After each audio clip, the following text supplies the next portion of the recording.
killer one-punch shot of many knockouts. And you may hear it. Down goes Frazier.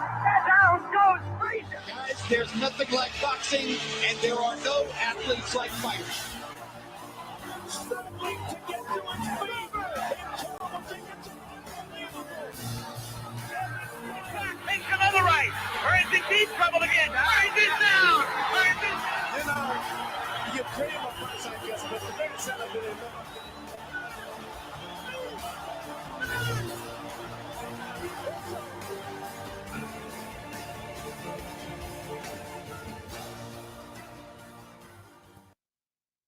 What's going on, fight fans? Moviegoers, Jedi, Sith. I'm Jay Cowder, your boy, the Boxing Jedi, and welcome to the Boxing Jedi's Temple. And today, man, we're going to be calling some fights. The first fight I want to call today, because we're all stuck in my Corona, right? So, basically, I'm going to be calling this fight. Where I'm going to leave the stream link. Whoever wants to call the fight with me, you're more than peace to my man, Ross Clot 222, my man, the Mighty Maze, my brother. What's going on? Yeah, man, we're stuck here, man. You know, so you might as well call it my Corona, right? So it is what it is, man. No doubt. We're gonna be calling fights, old school fight, which is going to be Danny Lalonde versus Sugar Ray Leonard, and we are going to get it in a couple of minutes. I just want to give everybody time to, I want to give everybody time to get up in here and join us. So if you don't mind, as soon as you come in, just hit the like button so that way the algorithms can reach the other fight fans, and we can have ourselves a good old time, man. Definitely. What's been going on? You motherfuckers are being quarantined, national fucking national, whatever the fuck you call it. Now, this is what the president has called. So this is what we have to do now. We're staying home. A lot of stores and stuff are being closed early. I mean, it's to a point already.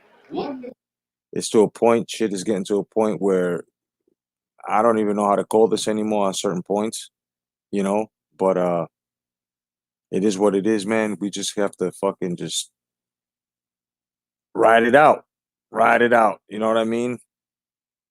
Look at that. Yeah, about time China banned consuming wildlife. Right? Too little, too late, Maze. Yeah, man. Too little, too late, guys. Yo, I look like a fucking football coach with this. I'm ready to fucking call Lord Bull and shit, right? That's what I feel like with these fucking headphones. But yeah, man, it's crazy, man. I just hope you guys are okay, man. I got my cure for the coronavirus right here. You know what I mean? That's my cure to the coronavirus. A cup of coffee and some dioramas, and we're chilling. Yeah, Mizra says, Steph joke, she's making bat roast for dinner if you want to come by. But yeah, no doubt, guys. Ross Class says, you look like you're gaming right now, playing Fortnite. That's crazy. Right? These fucking headphones are huge, but good quality, man. It was about time I invested in one. And basically, I invested. My wife, she surprised me because my fucking little dog over here, Gizmo, chewed up my my earbuds and shit. Yeah.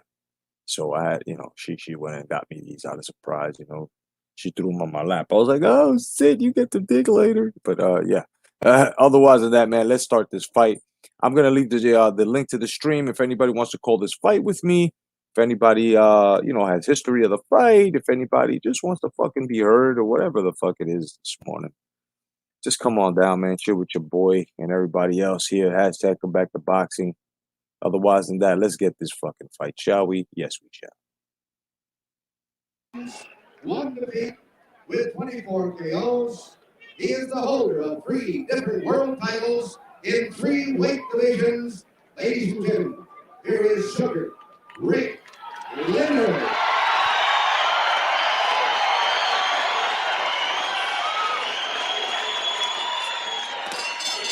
And the fighting out of Winnipeg, Manitoba, Canada, weighing in at 167 pounds. Salute to Just K. What's going on, brother? Hashtag come back to boxing.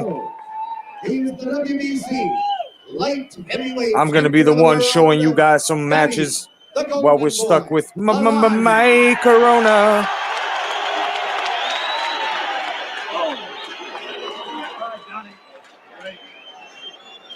Peace to the mighty Mazurus, Ross Clock 222, and Just K. Shake hands, good luck. There are two scenarios that this fight might follow. One was the recent Spinks-Cooney fight in which the smaller man just hit the bigger, slower man from every angle, wore him down, and finally stopped him as much from exhaustion as from concussion. The other fight was the famous first fight between Johansson and Patterson, in which the right hand of Johansson just went splat and knocked Patterson out. Yeah, I was there. That's no slang. Fucking with you guys. Here we go. He tried a right to the body. So far, Leonard is looking and waiting. At 168, baby. Body, and that's the right idea. Dig down to that body. That's the chopping overhand right. Fozzie is here. What's going on, my bro? Hashtag come back to boxing. I'll be coming by tonight with some more fucking fights. Of course, you know. Keeps Leonard on the move with that. We're chilling. Regardless, all around the world, we're quarantined. And we have to self-quarantine. If you got to stay home, I got you. I myself am trying to see if it's okay, if I can hire some strippers and shit, so that way I can get some. I'm just fucking with you guys, bro. You know goddamn well my wife is not gonna allow that shit. But this is a good fight here. Whoever wants to join on the stream, the link is in the stream. We can call this fight together. Let me know. Right now, Leonard is staying away from him, and he said that he wouldn't. He said that he wanted to get inside to take away the leverage that Lalonde would need to land that overhand right. Well, most fighters lie. You should know, Kevin. Haplo Type 0. What's going on, hermanito? What's going on, my brother? Yes, Just K. It is just cool to dream. The right hand slipped just a little bit by Leonard. Oh, yeah. Came right back with the right hand, which was good. So far, Lalonde has been far and away the busier fighter. His plan is to try to pressure Leonard and make him fight every second of every round, which he says Hagler didn't do. But that's a good. At this point, Leonard was still fast. You know, Lalonde is way bigger though. You could tell. Two jabs this round. Ray has landed only one right hand in the round. Mine's too, Haplo. Sugar Ray was my favorite fighter all around. Like, I love you, bro. That's my boy right here, bro. No doubt. Get a feel for what he might do. The left jab, considerably more effective than we had been given reason to believe. Told the fight is light. Leonard going to the body, but it was a lunge. All you gotta say was got Leonard fighting off the back foot, which he can do lovely. Did you see that? Ooh! Boy, forward or backwards. Oh! That was a good exchange there. Now they begin to mix it up inside for the first time. Lalonde got his guard way down. And Leonard landed a jab as the round came to a close, but so far, if anybody wants to call this fight with me, the link is in the stream. I'll drop it again. As he promised, he feels that if he can keep Ray busy, we can call this fight together, or you can give us a little bit of history of what you know of this fight. There's the link, guys. So line him up real good now. Stay your ground. One time, nail him with that right hand. Real good when he coming at you. See how he jabbed at you? He's off balance. Catch him off balance. Don't catch him in the middle. Hey, you make a mistake, you got to correct him every time. Okay? Real good first round. Real good first round. Okay? Mouthpiece. Yeah, fight this guy. Oh, yeah, definitely. Calm down. And you did fine. When he does that, wait for him and throw your punches. Very nice. Step with the jab. Step with the jab. Get closer to him. Okay. Very nice. Very, very good fight. We got Lalonde, who looked like Ivan Drago's fucking little brother. Between a Ferrari and a pickup truck. Exactly, Larry. The pickup truck is trying to make it a a demolition derby, and the Ferrari is trying to make it a foot race. Well, The actually, voice the of Ray pickup Leonard's corner truck was that of Jenks is Morton. trying to have a And Ferrari from the engine, beginning, which it is has not always going to had be able to primary pull all that responsibility weight. for training So the fighter. The voice in Lalonde's corner, a New York trainer named Tommy Gallagher, who inherited Lalonde a couple of years ago from another young trainer named Teddy Atlas. with whom Lalonde had a falling out. PieceOfSweetFights.com. Y'all get all the coin for Comment this. on that one. I knew you would. I'll comment on the advice out of that corner, which was good. He said they put the pressure on, make him fight. I saw Tommy Gallagher last week. He said his boy gonna knock him out in 3 rounds. I don't see that happening, but you gotta respect the power of Lalonde.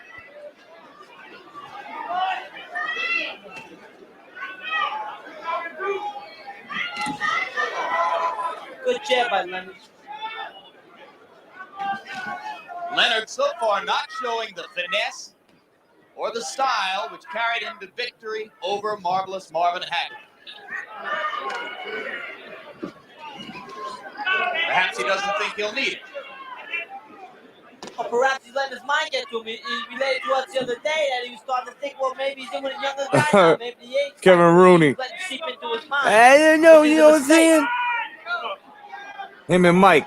That was good body work there. I like that. Imagine him and Mike talking in Leonard is front of you. not stepping up inside and releasing his hands Another quickly. jab. Yeah, Lalonde continues to throw it. And landed. Snapping it. Jab. Surprise, surprise. This is a big surprise to many who called him a one-handed fighter. Good left hook. Good left hook by Lalonde. There you And go. some good punches inside by Lalonde. Oh, nice. Yes, he did. Holding on. Yes, he did. He's never fought a man this big. He wanted to know Haplo what the says right Sweet hand would Fights feel has been like. here Maybe since now day he one, knows no a doubt. little One of the first boxing channel uploaders. Yes, sir. Much respect. right to the body by Leonard. This case says, I remember I was an intern at this studio, the Hit Factory, and the big money guys were watching this fight. They were talking shit on Sugar Ray Leonard if he didn't win. No doubt. Like Haplo says, man, sub to Sweet Fights. They still upload fights, no doubt. We know what it is, Haplo. The Wu-Tang secret. Now he's starting to pick up the tempo a bit. Anybody want to jump on? Like he stole turns that first fight. The link is in the stream. We can talk on this fight. Remember that first Duran fight? He proved he was a fighter then. If you're my age, 45 and a half, Left hand. you remember this fight clearly like I do, you can get on and talk your experience as to where you were. I remember watching this fight. You begin to see the difference in hands. Watching this fight, I think I was at my uncle's house. Believe Leonard could hurt it. And me and my uncle, my father were watching it. I think I brought a friend For over. the first time in the 2 rounds, we saw some of the quickness And, of Ray Leonard, which is his great advantage. But he this really was something hasn't done 'cause much with it. He seems tentative to me. He was chasing titles at a higher weight. And he won 2, if I'm not mistaken, this night. For what it's worth, Leonard, I've that given is. the first 2 rounds Beating the bigger man. to the champion. And I'm Who not is going to Lalonde? do any spoilers, but Haplo, Ross Clot, we know what happened. Good round for you, man. Keep popping. We know what happened, exactly why Don't let it run. Leonard. Roll him a little bit. This fight right here stamped Leonard as one of the baddest motherfuckers, bro. Especially moving up like that. This is what I mean every time I speak about moving up to different weight classes. It's very difficult. It's not an easy task. Way to work. Water, please. Give me the water.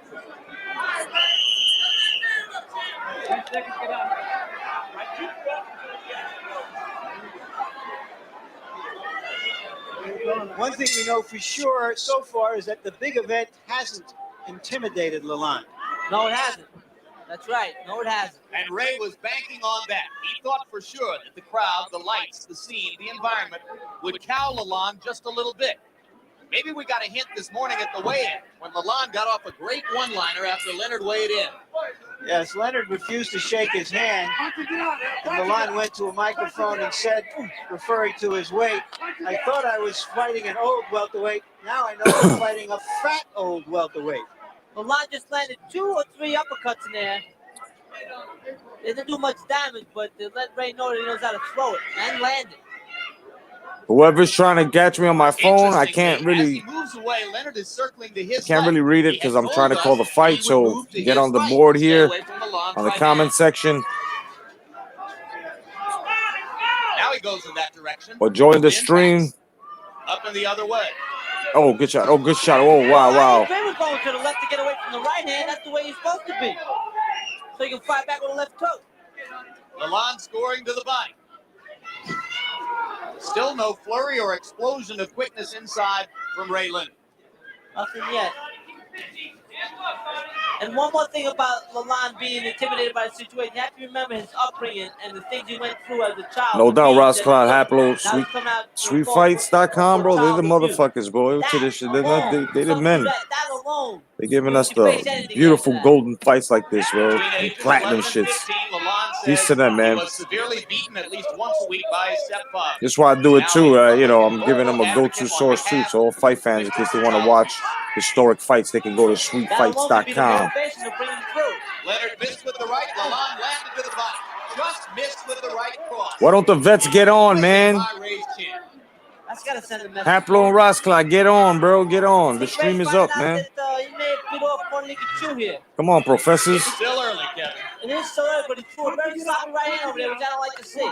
Oh, good shot. Watch out, boy. Watch out.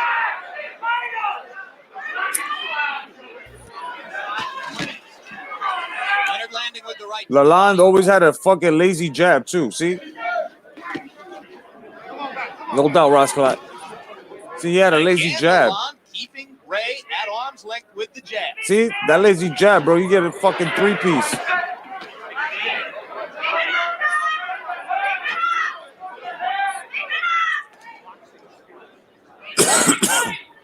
Lalonde with the jab. Oh, beautiful. Oh. Get out. Oh.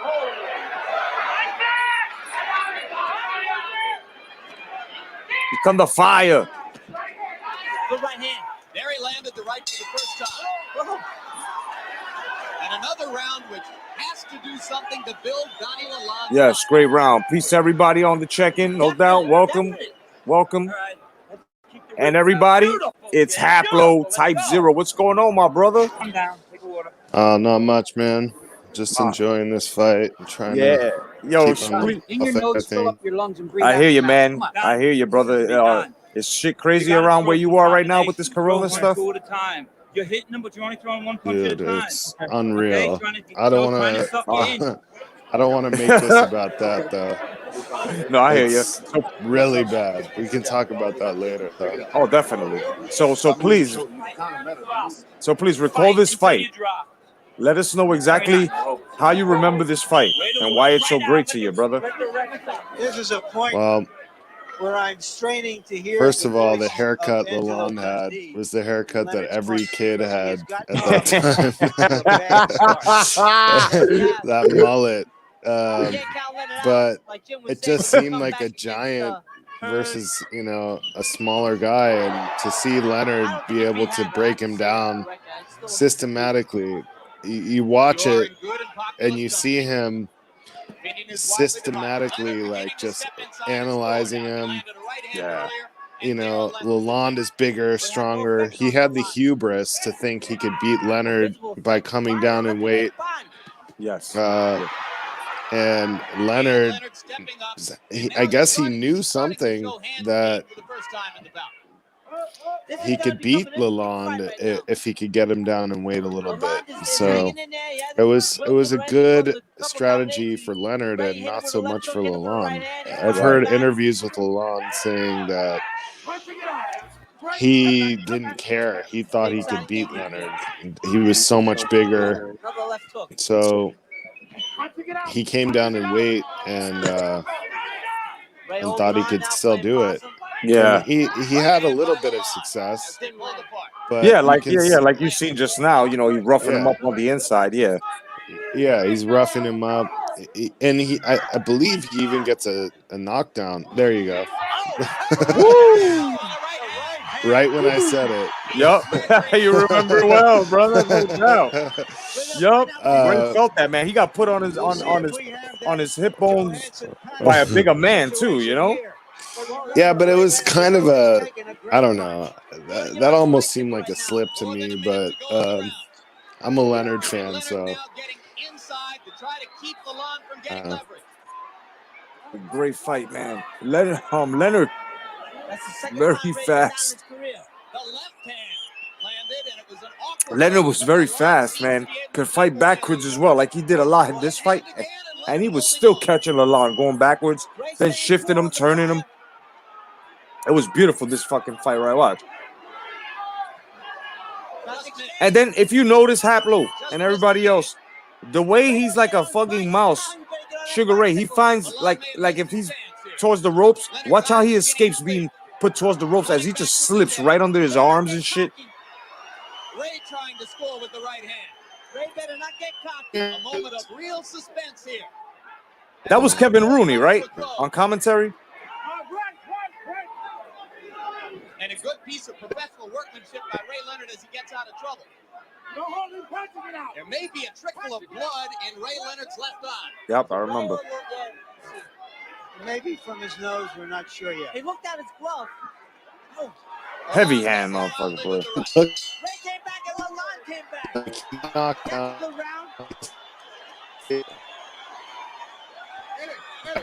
round. Like, as opposed to, you know.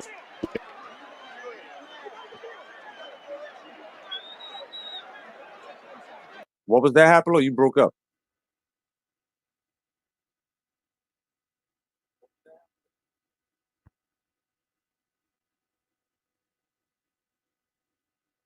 Spot. Down he goes. That affects the balance before. Oh, Haplo bounced. I guess he'll come right back on. The connection was bad. It's all good, brother. The reason he No doubt. All right, and he's back. Ray knew that he Yes, sir. You're back. trying to get something done. Damn. I got cut off somehow. Yeah. This is bad connection, man. But please repeat what you were saying so we won't lose the words of wisdom, bro. I was saying how Leonard would stay in there after he got knocked down like that, still in the pocket, still throwing punches, is different than some of the fighters of today. Like, he wasn't holding, he wasn't clinching, he was just fighting, you know, and he was having some success even after he got knocked down. Yes, very much, very much. And that's the thing with Leonard. I think the experience, you know, his experience is exactly what was able to mold his way to victory in this fight. You know, on top of the other things that he had, like, you know, the tools but it's just his experience. And I think the other fighter that he's ever fought that was actually this size was Tommy Hearns in height. Yeah, I'm friends with Randy Shields, who fought Leonard, and he hates Leonard because he lost. He beat him in the amateurs, but he lost to him in the pros in a very close fight. Now that's a fight that you will not be able to find. Leonard bought the rights to it and hit it because it was so close. I mean, it was like punch for punch. If that fight happened today with social media, like you'd have people saying Leonard lost. You know, some people would say he won, some people would say he lost, but holy shit. But he said Leonard hits harder than Hearns because he fought both of them. And that's the thing too. If you look at Leonard's shoulders and his arms and his lats, you can tell that the mechanics on this dude, he hit pretty hard, and I think he hit as to what a super welterweight going into a middleweight division would hit like. I think he hit like maybe one division harder than his welterweight division. You understand what I'm saying? Yeah, he's a fucking and he wasn't heavy when I heard from Randy Shields, who fought both Leonard and Hearns, that he was more hurt by Leonard, and he felt that Leonard hits harder. Lalonde is hurt. Richard Steele. Lalonde is being too bold. Right? Oh yeah. Oh, good lead left. Leonard trying to get inside again. Believes he has Lalonde. Oh, beautiful. Better watch himself. Want some barbecue sauce with that 2-piece, sir? Oh man, I remember this fight. Man, this fight was about, what was it, in 87? November, I think. And he did. I remember this fight, man. It was cold too. I was in my uncle's house, and every time Sugar Ray Leonard touched this guy, it could have been a jab. My father were like, yeah. remember the old school guys? I used to watch boxing fights. Like with this punch right here, they'd be like, yeah. The way he pulls that left hook back after the right hand is just perfect. Instincts, his superior See, watch. reflexes. Boom, he pulls it back. Yeah, really fast, bro. Pulls it back. Nice. One of those punches, Shifting the his right weight hand just slipped ever through, so slightly. and Lalonde falls into a clinch. It's Now, give us your a thing of scorecard. beauty to watch, really. If you Yeah. ask me. Yeah, look at this. This was Letterman's scorecard back then. They had Lalonde head. Letterman is kind of racist. I don't know. I have to say. We've seen it in the club, bro. How about when the kid said Bernard Hopkins? Remember when Bernard Hopkins was like, that was when Kelly just first came on the scene, and he was like with the racist rant and shit and all that stuff. And I think it was he scored something on Letterman or something like that, and Letterman had him so below the scorecards. I forgot who he was fighting at the time, and everybody was like, "What is Letterman talking about?" And it was always with that, always with that. I don't know about that. Oh shit! I'm surprised, bro. Damn, dude. Ooh. Sugar Ray just had like the perfect right hand, the perfect jab, the perfect left hook, everything. Like speed, power, like just everything in all categories. He was a 10. Yeah, and his defense was on point too. Yeah, great defense, especially in the pocket. Yeah, great defense. See how he keeps that right up, like real close. There it is. Boom. Really nice, man. I'd say, like, you know, I hate to say this because he just doesn't have the resume, but as far as like the eye test goes, like Leonard may be the best who ever did it. I mean, yeah. I mean, also in accolades too. You know, if we look at the accolades, signature victories, like he's got those. Yeah. But he just doesn't have the volume, and you know, unfortunately, he didn't fight quite enough to be better than Robinson. You know, that's true. That's true. Yeah, that's true. That is true. I have, but like you said, Leonard mostly fought the how would we say, the kings of you know, his division, you know, and he has signature fights, and a lot of in this era right here, there were a lot of. Well, as far as signature victories goes, I mean, you can't beat Duran, Hearns, Hagler, Lalonde, like, and a few others that he had. Benitez. Yep. So, I mean, signature victory-wise, he's got them. But, God, he's destroying this guy. Oh, yeah. Letterman is racist, Haplo. Hell yeah. This is a testament right here. Rest in peace, Letterman, no doubt, man. Well, I wouldn't say he's dominant. I wouldn't use that word. Kevin Rooney. Hey, he's dominant. I would have used that word right there. A little edge, that's all. But for the moment, a clear edge. Lalonde has succeeded in one thing, which is making Ray fight. Oh, Oh, the guy was just like so blatant. Like, he said he's just making him fight. So basically, he's making him fuck him up. Oh man! Up on an advantage. Boom! Oh man, he just base. Oh, nice connection by Lalonde. There was a good right hand that Lalonde landed. it's not like Lalonde was like not in the fight or anything, but if you just look at it like objectively, like Leonard is doing such a good job of breaking him down. What's up on Rival Boxing? What's up, Jay? How's it going, Haplo? Hey, what's up, bro? No doubt, man. What do you remember about this fight on Rival, and what do you like about this fight here? Ray just dissected him most of the fight, man. Like, Lalonde was the bigger guy. He was going up. Is this the first ever like super middleweight title in a way? Because like he picked up super middle and light heavy on the same night, right? Correct. Yep. Oh, there it is on the screen.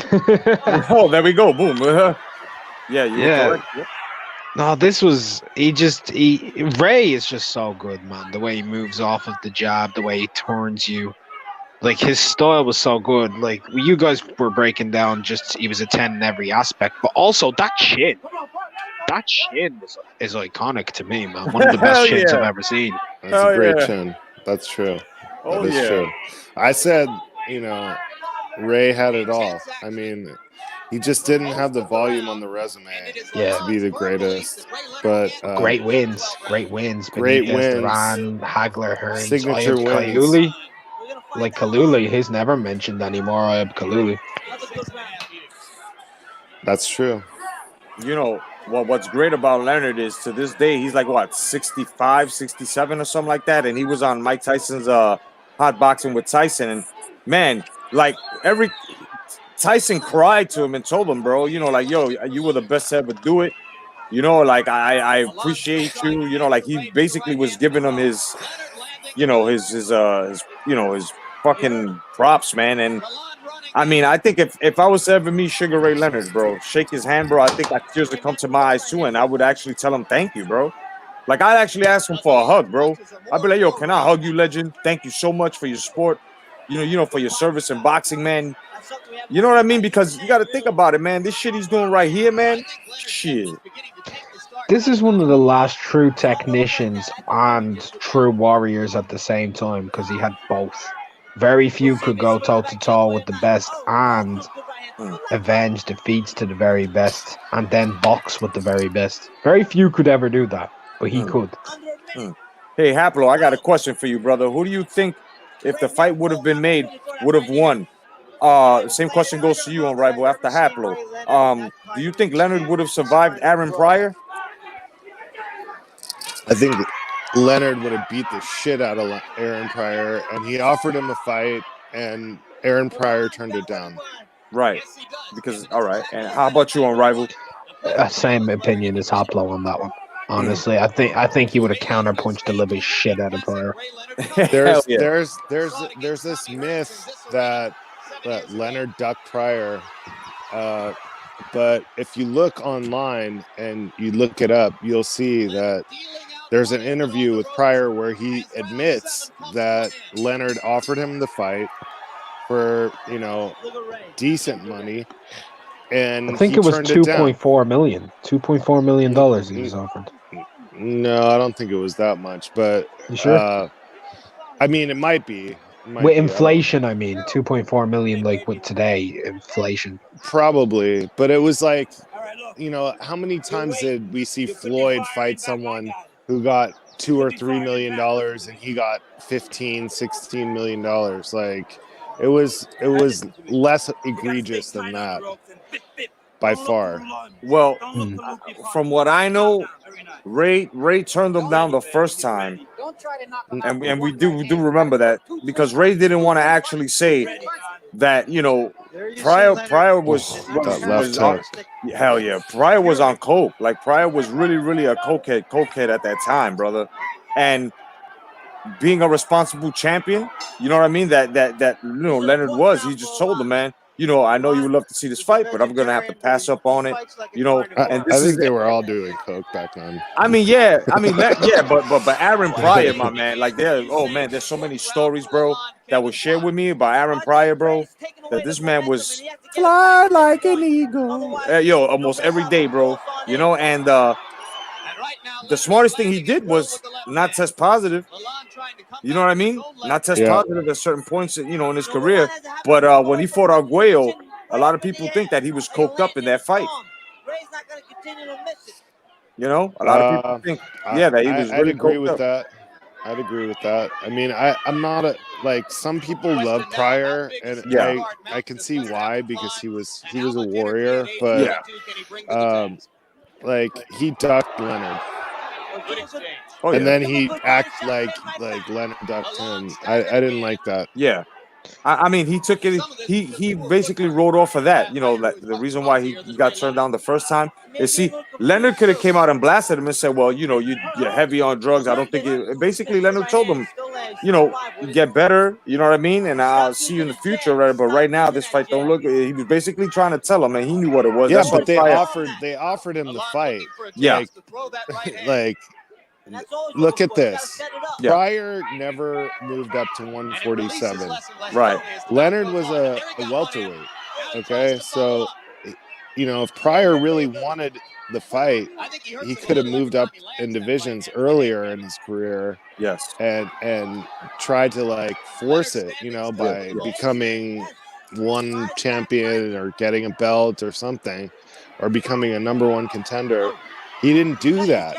Right. And when he did move up to 147, he got his ass whooped. Oh yeah. Yep. It's still kind of a shame the fight never happened though, just for the fans to have seen the result. Because we can speculate a million times, but just to outright know would have been great. But I think Leonard was a bit big for Pryor, you know. Mm-hmm. Big. Look how he just like he fakes him out. He looks relaxed. Look how he backs up. Boom.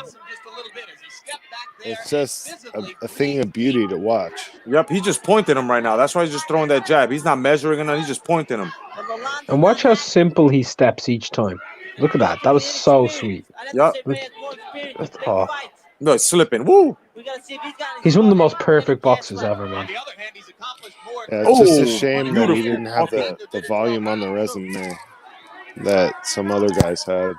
Well, that's the nature of proximity of the times going on and on and on, Pablo. We're seeing shorter resumes now. Yeah, but even for his time, he had a short resume. Like, well, yeah.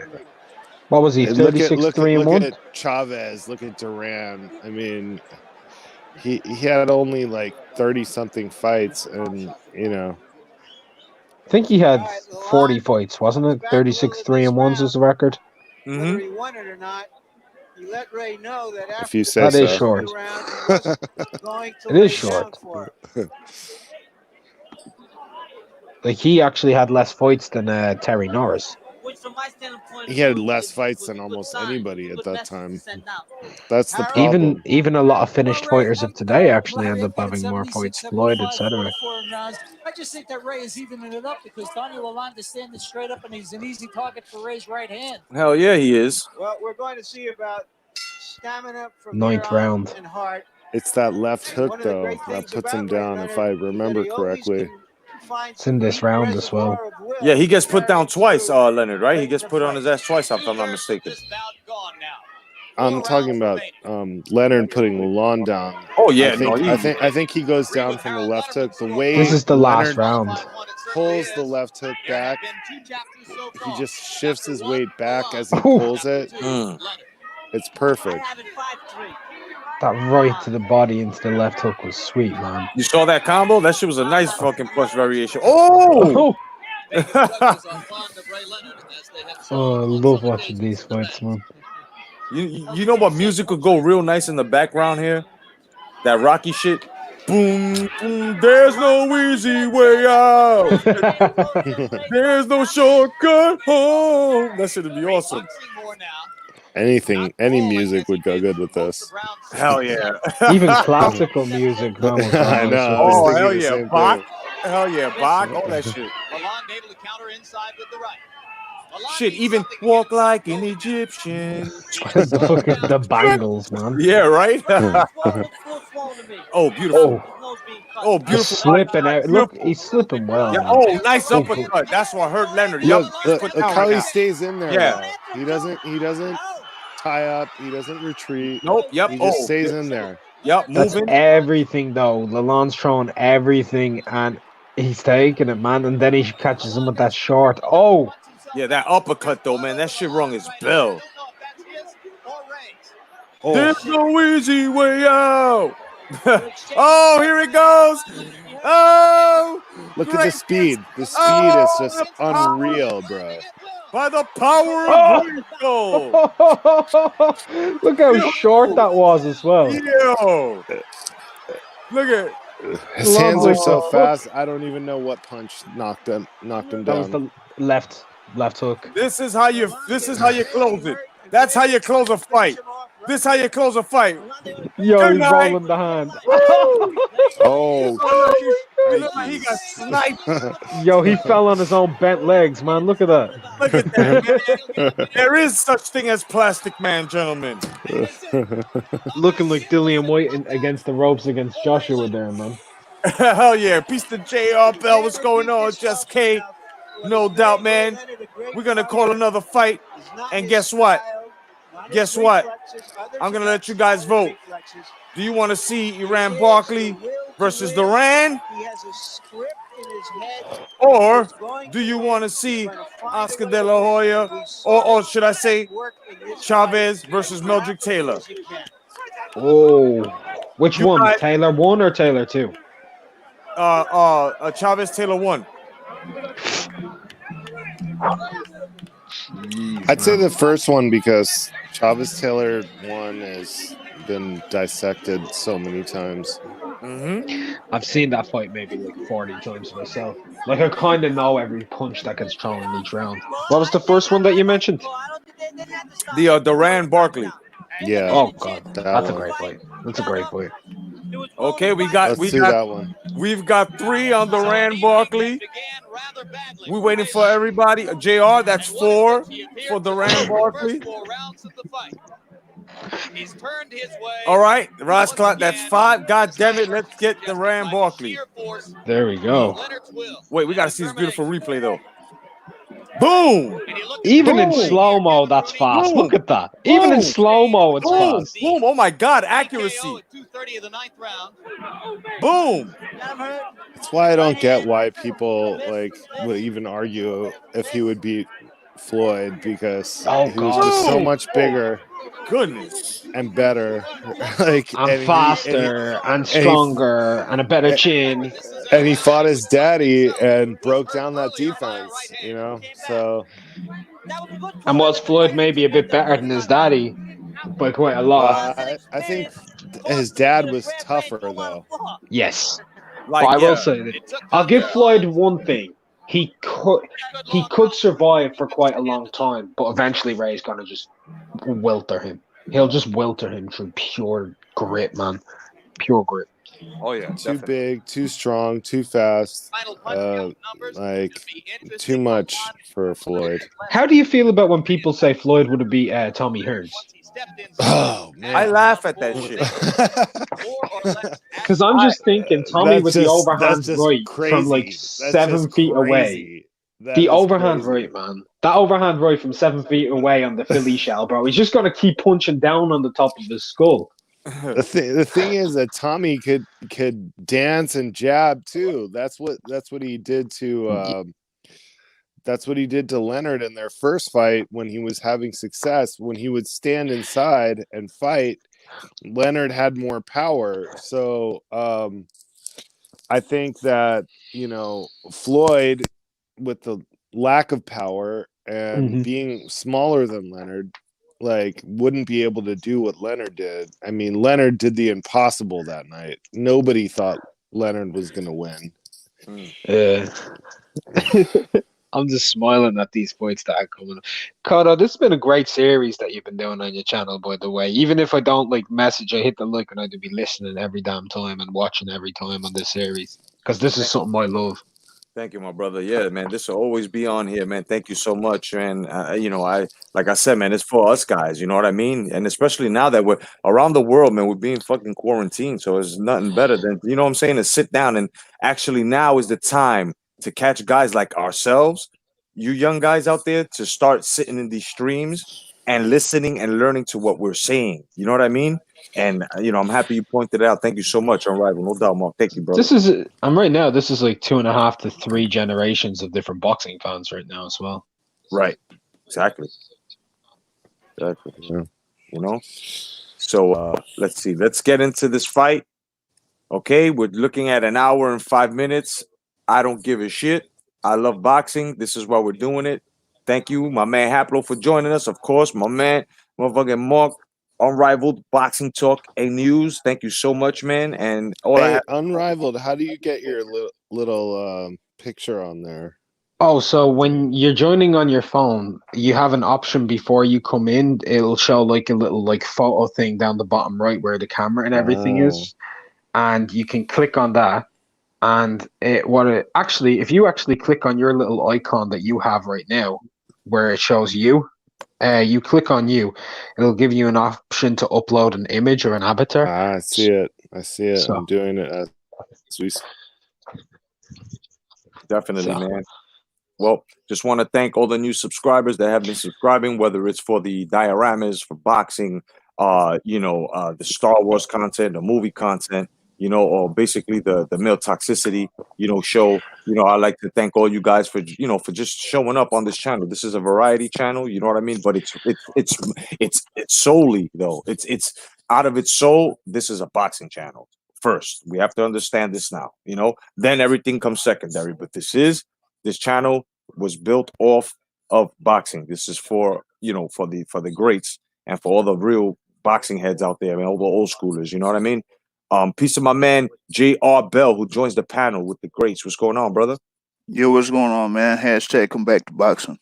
No doubt, brother. Thank you for joining, man. It's gonna get good. You know what I mean? If you guys haven't met Haplo and Mark, meet my man J.R.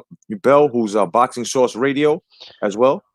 Yes, I've subscribed to him recently. It's nice. I was on the show the other day when he was on. It's nice to see you again, J.R. Yeah, no problem, man. No problem. Definitely, man. No doubt. Ross Clot 222 is the only king missing from this round table. Otherwise than that, gentlemen, let's call a great legendary first fight with these gentlemen here. This was a bomb burner, man. Let's get it. The Blade. Rand Barkley, he says he's fighting for some respect from Roberto Duran. He's also fighting to defend his final title the first time. There is the Blade. He beat Tommy Hearns for the crown. Now he says he's going to beat another legend to keep it. Woo! The legend killer. In at a very svelte 156 pounds. Supposedly. Title match of various My man sorts Fozzy. in various weight divisions. Welcome, Fozzy. The tail of the tape kill, we take a look at the fact that Rand Barkley much taller and a big reach, but he doesn't fight like a fighter that way. Look at that. Look at that, gentlemen. Can take advantage of the fact that he's the shorter guy. In and out, get inside, get underneath Barkley's punches, throw the combinations, and get back out. All right, let's take a look at the WBC rules. They will change The size difference, bro. Oh yeah. Yeah. Oh yeah. 3 judges, 3 knockdown rule in effect. That is the same as I like the avatar, Haplo. I like the avatar. Fighter cannot be saved That's by my the bell, boy, even in the Leo. last round, That's and awesome. only the referee can stop this fight. We're ready. The WBC middleweight championship. Rand Barkley and Roberto Duran. This was Let's when the go to Michael. WBC meant something, man. Ladies and gentlemen, would everyone please rise for the We have of Panama. Which Suleiman, the dad? Yeah, Jose Suleiman. Mm-hmm. Yeah. Mm-hmm. Hey guys in the chat, watch this. Any gentleman on the panel, who created the WBC title and what year? It was 1962, I believe. Yeah, inaugural champion was Emil Griffith. Bing, bing, bing. Yeah. Bing. Guys, see what I mean, guys? This is what I'm telling you guys. Stay on this channel. We on this channel and these gentlemen's channel as well, Haplo Type Zeros, JR Bells, Mark on Rival Boxing News. You will get this kind of content and even more deeper content whenever they decide to upload or go live, or you can even follow them on other guys' streams, man. But follow these gentlemen, follow this brand. You know what I mean? Follow Rosclot 222. Follow guys that are actually going to take the time out and sit you down and talk through the sport. Tell you what a jab does. Tell you what, how to use the footwork behind the jab. I mean, these gentlemen here, bro, watching it for a very long time. The WBC was invented as a counteraction to when the NBA became the WBA. And it was sort of encouraged by the New York State Athletic Commission because they had been like the main the main source of titles at that time. So you know, when the NBA became the WBA, then the WBC came out, you know, shortly thereafter. Right. Yeah, Ladies and gentlemen, please. and it was first like It was commissioned between 11 different countries in '63 officially, like the States, Puerto Rico, Argentina. I don't know them all, but UK, France, Mexico, Panama, and I think Peru and Venezuela, and I forget the others, but there was 11, and they were in Mexico City on Valentine's Day in '63 when it was officially recognized as an official world title. Yeah. Hey Jay, I got something. Yo, with the other videos that you do, the other roundtable that you do, let me know when you do another one, because I got something about the coronavirus thing. Okay, no doubt. That'll be coming up somewhere between maybe an hour after we we finish with this presentation of the fight. I'll come back. All right, gotcha. I'm there. Yeah, I'm gonna call the segment my Corona. Nice. Nice. Oh man, God bless everybody out there, man. I hope nobody catches it. And in case you do, just do yourself a favor and your loved ones, you know, as to your spouse and everything. Don't fuck your wife or your girlfriend or your side chick. Don't do any of that. Make sure that you quarantine yourself, you know, and don't be dishonest. If you're not feeling well, just go to the fucking hospital. Keep that shit away, because remember, if you don't care about adults, at least care for the children. You know what I mean? If you're not gonna do it for the elderly, which really is what's gonna harm, you know, anyone other. It's really the elderly and the children, because us, you know, as to being middle-aged and, you know, young as well, and we're good. Our immune system is pretty good, so we're, you know, and if you already had the flu, you're fucking safe. You're good. So yeah. But I'm gonna share this on my community page so we can get a few more people in here. Awesome, brother. Yeah, please feel free to tweet everybody in the chat, man. The hashtag come back to boxing heads with real boxing heads. Everybody following everybody here as well. You know, let's tweet, you know, tweet it out, twatter the shit, you know, put it on Facebook. Do what you got to do, guys. Let's get this shit going, man. Because remember, this is your channel, not mine. The only time I take credit is when I debate someone or somebody tries to get at me and I try to fuck somebody up. You know what I mean? On a get back, or basically my dioramas or whatever I show, you know. But boxing and stuff like that, this is your channel, man. Let's get this shit. Okay. Middleweight championship of the world. Look at Joe Cortez. He looks like He got hair. He looks like a fucking olive pit. Letters and weighs 1/4 pounds. Holy He's shit. from Panama City in Panama. Roberto. As a professional. Mano de Piedras. 84-7, 61. Damn, 84 wins, bro. Look at the knockout ratio, bro. And at this stage, like, he'd been way gone from lightweight at this stage, bro. Junior middleweight champion of the world. Señores y señoras, los manos de Piedras, Roberto Duran. Man. Oh, bro, he was one scary dude, man. Was Panama Lewis in had the to go corner? through 30 years in the boxing game, over 30 years, bro. Duran. Yeah, and let me tell you guys something right now, okay? You know, this is why I tell these guys, you know, that it was very difficult back then, because they like to talk, you know, about the cab drivers that, you know, they fought or whatever. Back then, this, you know, going up and trying to, you know, go different weight classes and shit, being different type, it was very hard to do, man. It was no joke, man. You had guys that actually fought and were hungry as you, or even more hungry, you know, that wanted to get up there. So these guys were going to give you a fucking fight, man. Yeah, but here's the thing too, and you gotta like give props to those in the past as far as like going all the way back, because you know nowadays we kind of like, you know, insult fighters that fight, you know, quote unquote cab drivers or, you know, those type of things. But back in the day, those guys were actually cab drivers or, working in the, meat markets and that type of stuff. They did that as a regular job. Exactly. I mean, Boxing just gave them some extra dough. And on top of that, even before them, look at Carmen Basilio, who was an onion farmer, right? Yeah. You had guys that went to the service as well that were fighters. James Jeffries was a alfalfa farmer. Yeah. So they didn't necessarily, they weren't quote unquote full-time boxers, man. They weren't like in the gym as much as like many of the fighters are today. And they were doing stuff like this, man. Yep. Just wanted to keep everybody informed. Very soon, Unrivaled Boxing Talk and myself, Jay Cotto, the Boxing Jedi, will be presenting to you a nice little live segment breaking down the Murderer's Row. That's right. We're gonna do our research and go hard on this shit. I'll be more than ready for that. I'll be more than ready for that. That's my stuff right there. Yeah, hell yeah. That's why I was like, I gotta talk to Unrivaled. You know what I mean? He'll be the pilot of the time machine. Oh, Aaron Wade, Bert Littell, Jack Chase, Charlie Borley, Coleman Williams. We'll get that. Oh, beautiful body shot by Duran.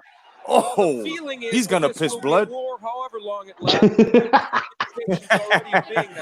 don't think Iran Barkley's ever been in a fight that wasn't entertaining. I'm joined by no other than my man, the OG Haplotype Zero, the Slayer, Mark, Unrivaled Boxing Talk, my man, the real life Soundwave, JR Bell, and myself, the Boxing Jedi, Jay Cotto.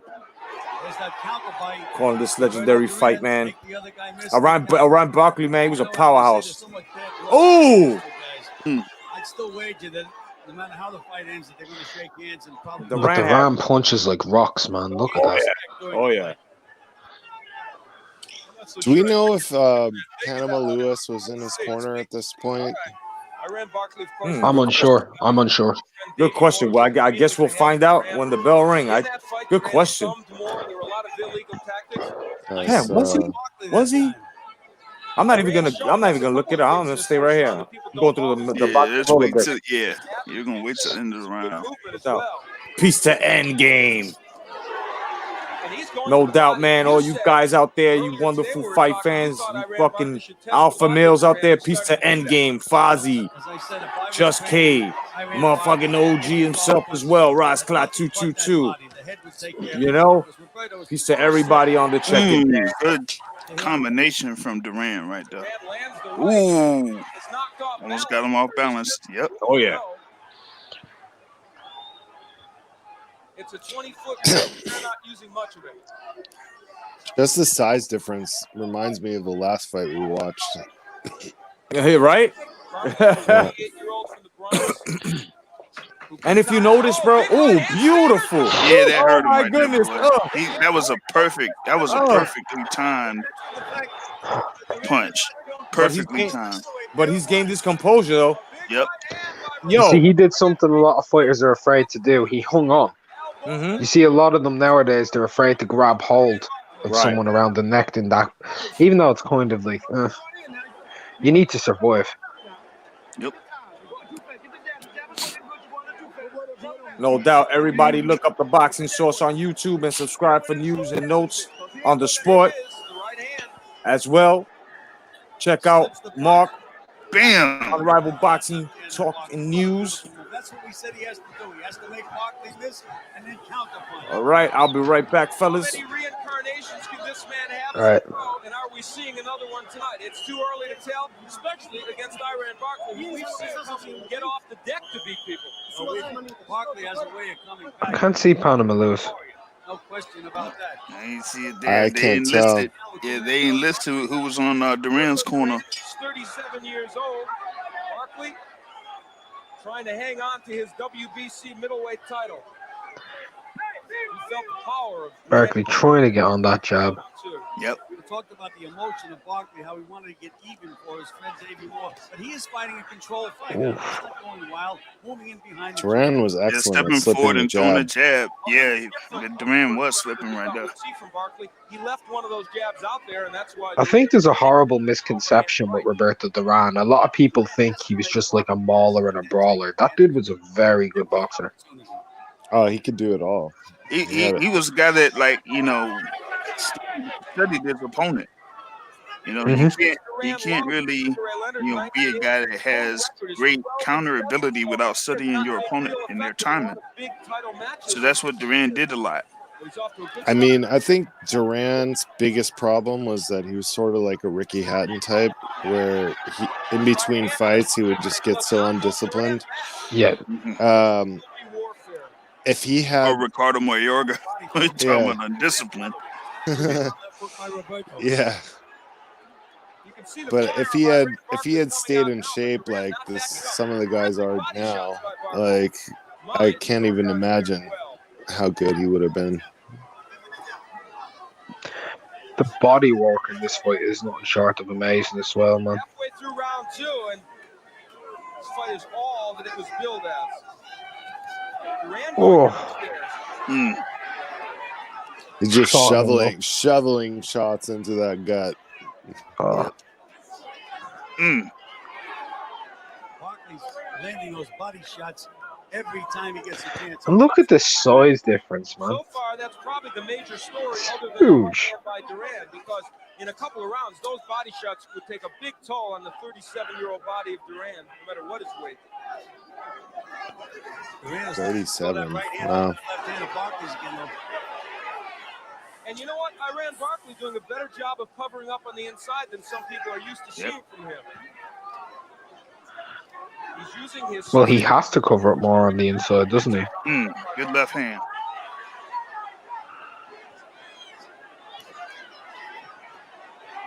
Worked downstairs, then came back up. Right hand by Roberto. Put a lot of body punishment this round, though, pal. That uppercut. Oh. It's there for days. Another good counter punch by Duran right there. Duran's mouth is now wide open. It is only the second round now. It is scheduled for 12, but at this pace. I never understood why guys like back in the day would always comment on guys having their mouth open. Like, yeah, I've never understood it either. Like, you that hear would it be all like, the time, though. Yeah, but the thing about it is like when you want to get as much air as you possibly can. Yeah. All right, there we go. Nah, he wasn't in that corner. No. Panama wasn't in this corner. Oh, good. All right, because any fight that Panama was in, like, I have questions. Like what? Hit us with the questions. Like, did you guys see Assault in the Ring with Resto and all that? The Louis Resto thing? No, I haven't seen that one. You got to watch it, man. It's such a good documentary. It's really good. You should watch that. But Resto said, you know, Panama Lewis would do anything. You know, basically, he'd take the padding out the gloves. He put some like steroids in your water, whatever. Oh yeah, the black bottle incident. Is that what we're talking about? Yeah, yeah. Give me the other bottle, the one I mixed. He literally said that. Barkley's body attack has been superb. He's also shown us Panama didn't give a crap, man. And he doubles up that kick. Yeah. And even in the documentary, he was still like unapologetic about it. He was like, I didn't do anything. I should be, you know, reinstated. Now you can also watch Barkley do a stutter step with his feet. He's fainting with his feet. There goes another right hand counter. And then the left off of it as well was so beautifully switched. The thing I liked about this era of boxing was that like, guys like Duran and Leonard. Yeah. Beat guys that they should have never beat. Like, if you look at these two guys, who do you think would win? Oh, Barkley all day long. All day long. He's just got the 6'1", perfect. massive reach advantage. He's big. He's strong. He should be stronger than them, faster than them. But the thing is, he's not. He's not even physically stronger than Duran. Yeah, I mean, even like Leonard Hearns won. Like, that was an impossible victory. I don't understand how Leonard won that fight to this day. By having a monstrous chin, bro. Yeah, he had the better chin. You're right. And lots of leverage, too. I mean, Rand Barkley, if you can tell, he's got leverage over the jab, leverage over the hook. You know what I mean? Look at that. But what Duran has is better timing on when to move in and when to move out. He has a better understanding. Precisely. Yep.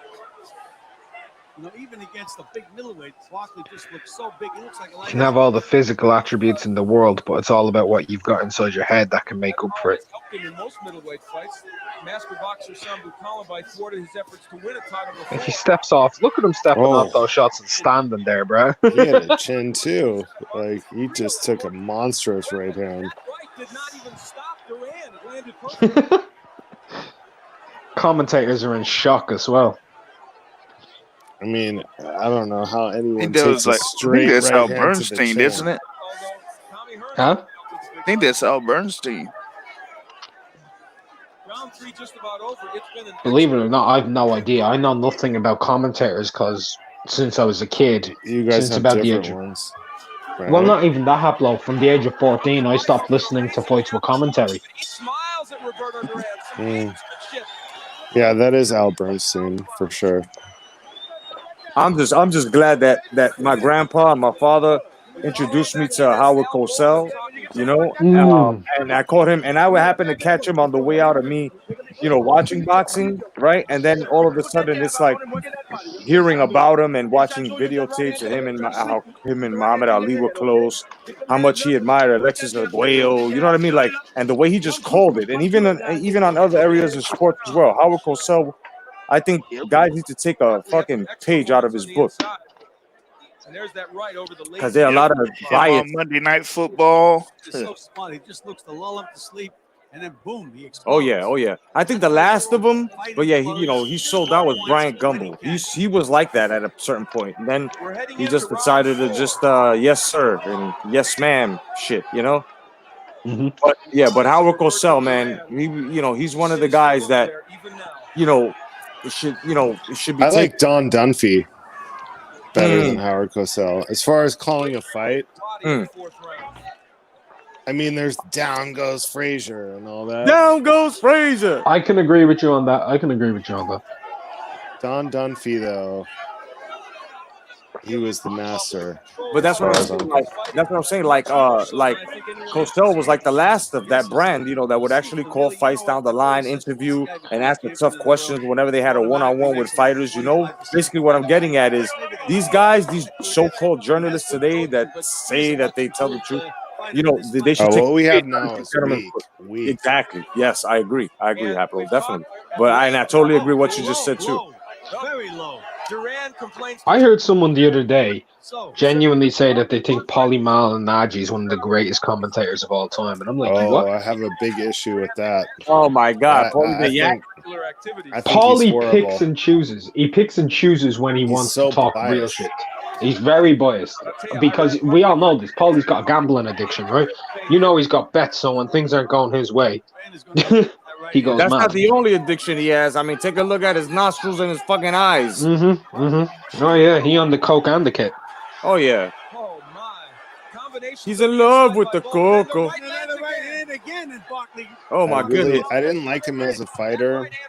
And then the thing that really pissed me off about Paulie was after he fought, Juan Diaz or whatever, he came out against Al Heyman, how they fix fights and everything. Yeah. And then like 3 days later, he was working for that company. Wow. Yeah. I mean, that was horrible. I remember that shit. He sold out really hard. Yeah, but how about the thing recently where they were talking about how he was saying like Wilder tried to get him fired? Yeah, I heard about that.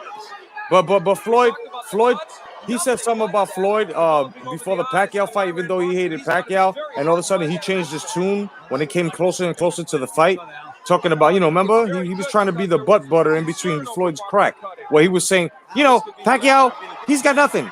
He's a steroided freak. And I think from the beginning, dude, Malignaggi was always against Pacquiao.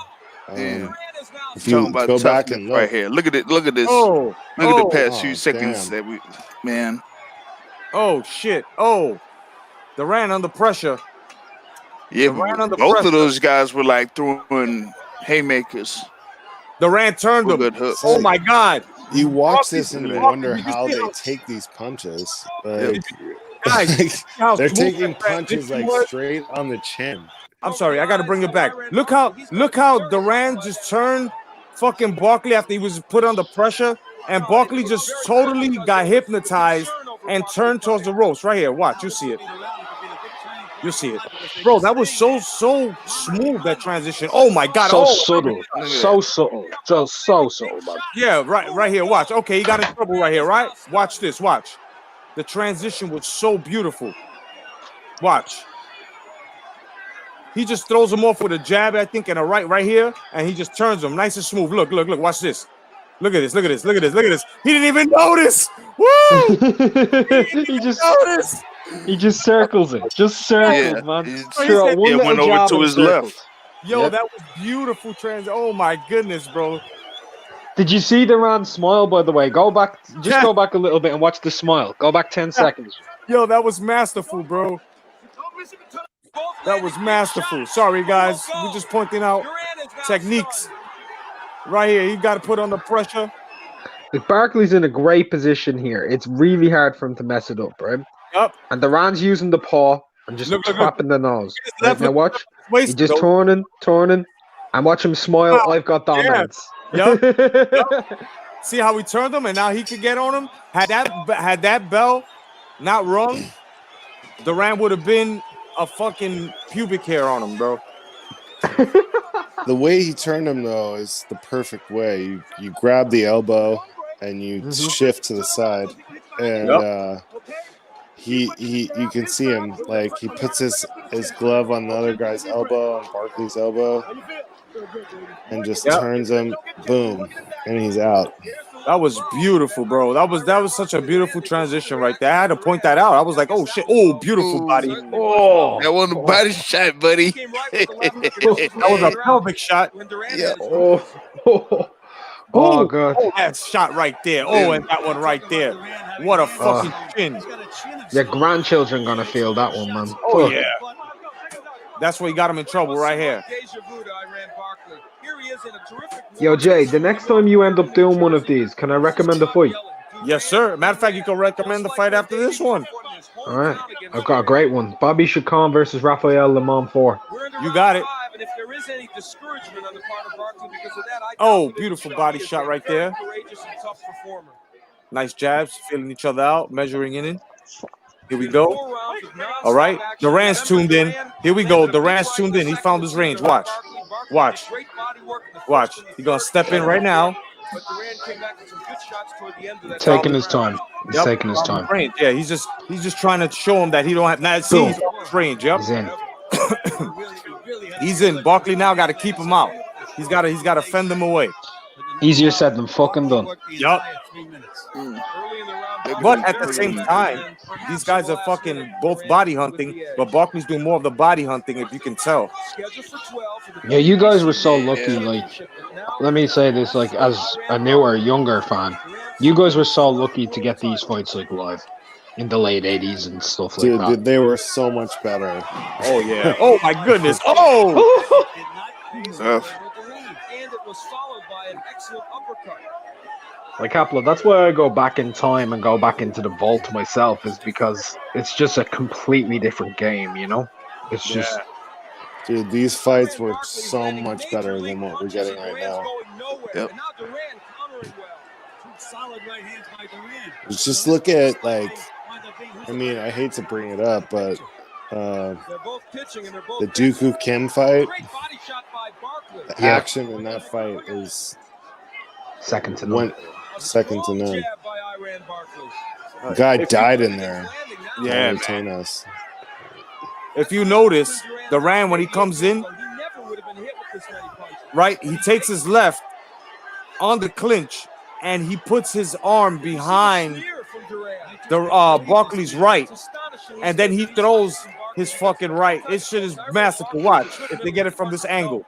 He grabs his elbow from the back, and then he angles himself, and then he throws his fucking, and then he pushes him back. Good combination right there. That was good for Barkley, though, the way he transitioned that right. He pushed up off of his knees, man. He got a lot into that right hook. Oh, yeah. Beautiful.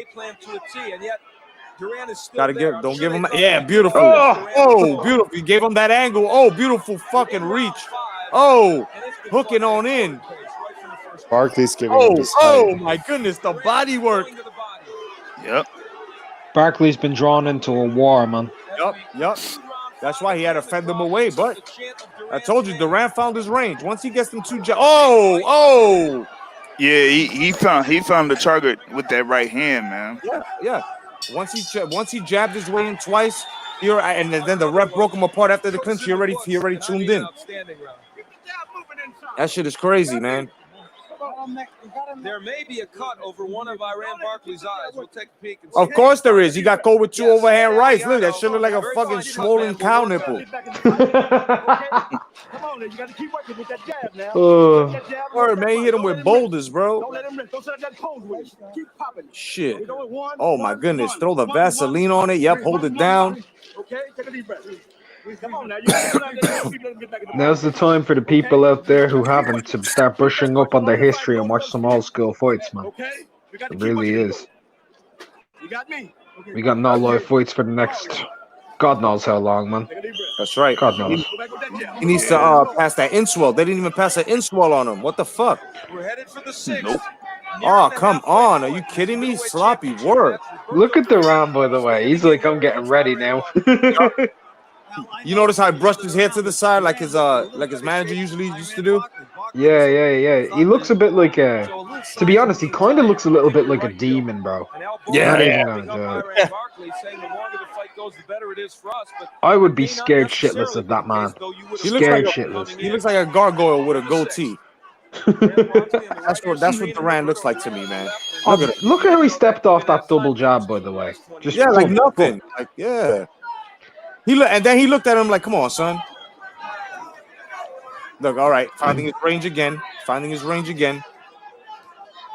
Oh, Haplo dropped off. Haplo dropped off. Haplo, man. If you had something to do, thank you for being on. If you're coming back, you're more than welcome, my brother. Always a pleasure, OG. Pleasure talking with you, Haplo. Not enough of them, in my opinion. The judges, we might remind you, Tommy Kazmarek from the U.S., Giuseppe Oh, Ferrari this is from Italy, beautiful. and Dave Brown from Canada. Step back. Elbow to block. Right hook left. Oh, patent paw. Yup. This may be the most punches Paul. Duran has thrown in the fight in years. Paul. Pointing range. Oh, Step the off. OG's back. He said, I'm not done. No doubt. Welcome back, brother. Welcome back, Haplo. Oh. Man, he's finding his range, boy. See, but now if you could tell, Barkley is trying to work a fucking right hook in, and he just can't because that's why. See, he's trying to work that right hook, and he just can't. Duran's keeping him busy on that side, too. See, he's not allowing him to throw that right. That hook. Barkley's fiending to throw that fucking right hook. You know what? I talked to him right after his fight with Marvelous Marvin Hagler, and it was a very, very close fight after 12 rounds. And he told me, he says, Watch it. Oh, my goodness. Oof. That was going to take his head off, man. Oh, yeah. Better condition. He's a little lighter. I just don't See how fast that came up? an entire 12-round fight. It was ringing a bell. All I saw was a blur. Like, punching that Barkley has done. What effect will it have? It was like something out of the Hunchback of Notre Dame when he's swinging on the bell, man. It just shot right up. Probably the slowest of the fight, even though there's still been a lot of offense shown. So Haplo, man, did you ever see that fight? And JR, did you guys ever see the fight where Ryan Barkley defeated Tommy Hearns? So if we thought he was tired after the last round, he's shown us a second win here. And now Durant. Nah, I didn't see it. Oh man, Haplo dropped off again. Yeah, he's probably having technical difficulties with the phone. I seen it, bro. I seen it. Man, that was when I first laid my eyes on that fight, I could have sworn that it was, to a point that he was going to. Hold on for a second. Hold on for a second, guys. Some chaotic action in the Durant corner. Yo, JR, what would you feel at this point Barkley would have needed to do to change the way this fight's been going for? He would have had to change up his overall mobility. He would have to, like you were saying in this corner, continue to pump the jab. But the thing about it is that you have to move around too, because Duran, what he was doing was he was timing the jab and moving. Number one, he was moving when the jab was coming at him, and two, he was kind of like partially blocking it. So he's doing that in order to try to get to the inside. And when he does that, that's when he comes in with his right hand counter. Because when Barkley was throwing his left, he wasn't keeping his left up when it came back. So that's why he was timing that right hand. Hold on, real fast, JR, real fast. Haplo, can you hear us? I was not hearing you guys, but now I am. Okay, cool. Awesome. Can you hear JR Bell as well? JR? He did a good job of closing it. Round 7 action. All right, maybe we can hear each other now. I lowered down the volume on the fight. No, don't do that. Yep. Oh, body shot right I there. couldn't hear anything. I think it was. Oh, you could? Oh, okay. There we go. Brought it back up. It was a glitch. Oh, man. Oh, beautiful. He missed him with the uppercut. Shortened really well. Mm-hmm. He needs to get off of Duran's chest, man. He's giving up every advantage. Yeah, exactly. That's the thing that I don't understand. If you're the the taller man with the reach advantage, why are you going to the inside? Man, these people got a treat. As I say, this may wind up being beautiful body shot again. Oh, return from Barkley. Even if it's not a home crowd for Duran when it's Duran turned him beautiful again. Oh my God. You love that little subtle turn, don't you? I love that shit because that right there, bro, is exactly what sets up the punch you don't see. Again, he did it. Look, he just did it with his shoulder again. Now. Oh, man. Randy Shields taught me that thing. And from then on, in sparring, no one could touch me. I just hold their elbows and turn them,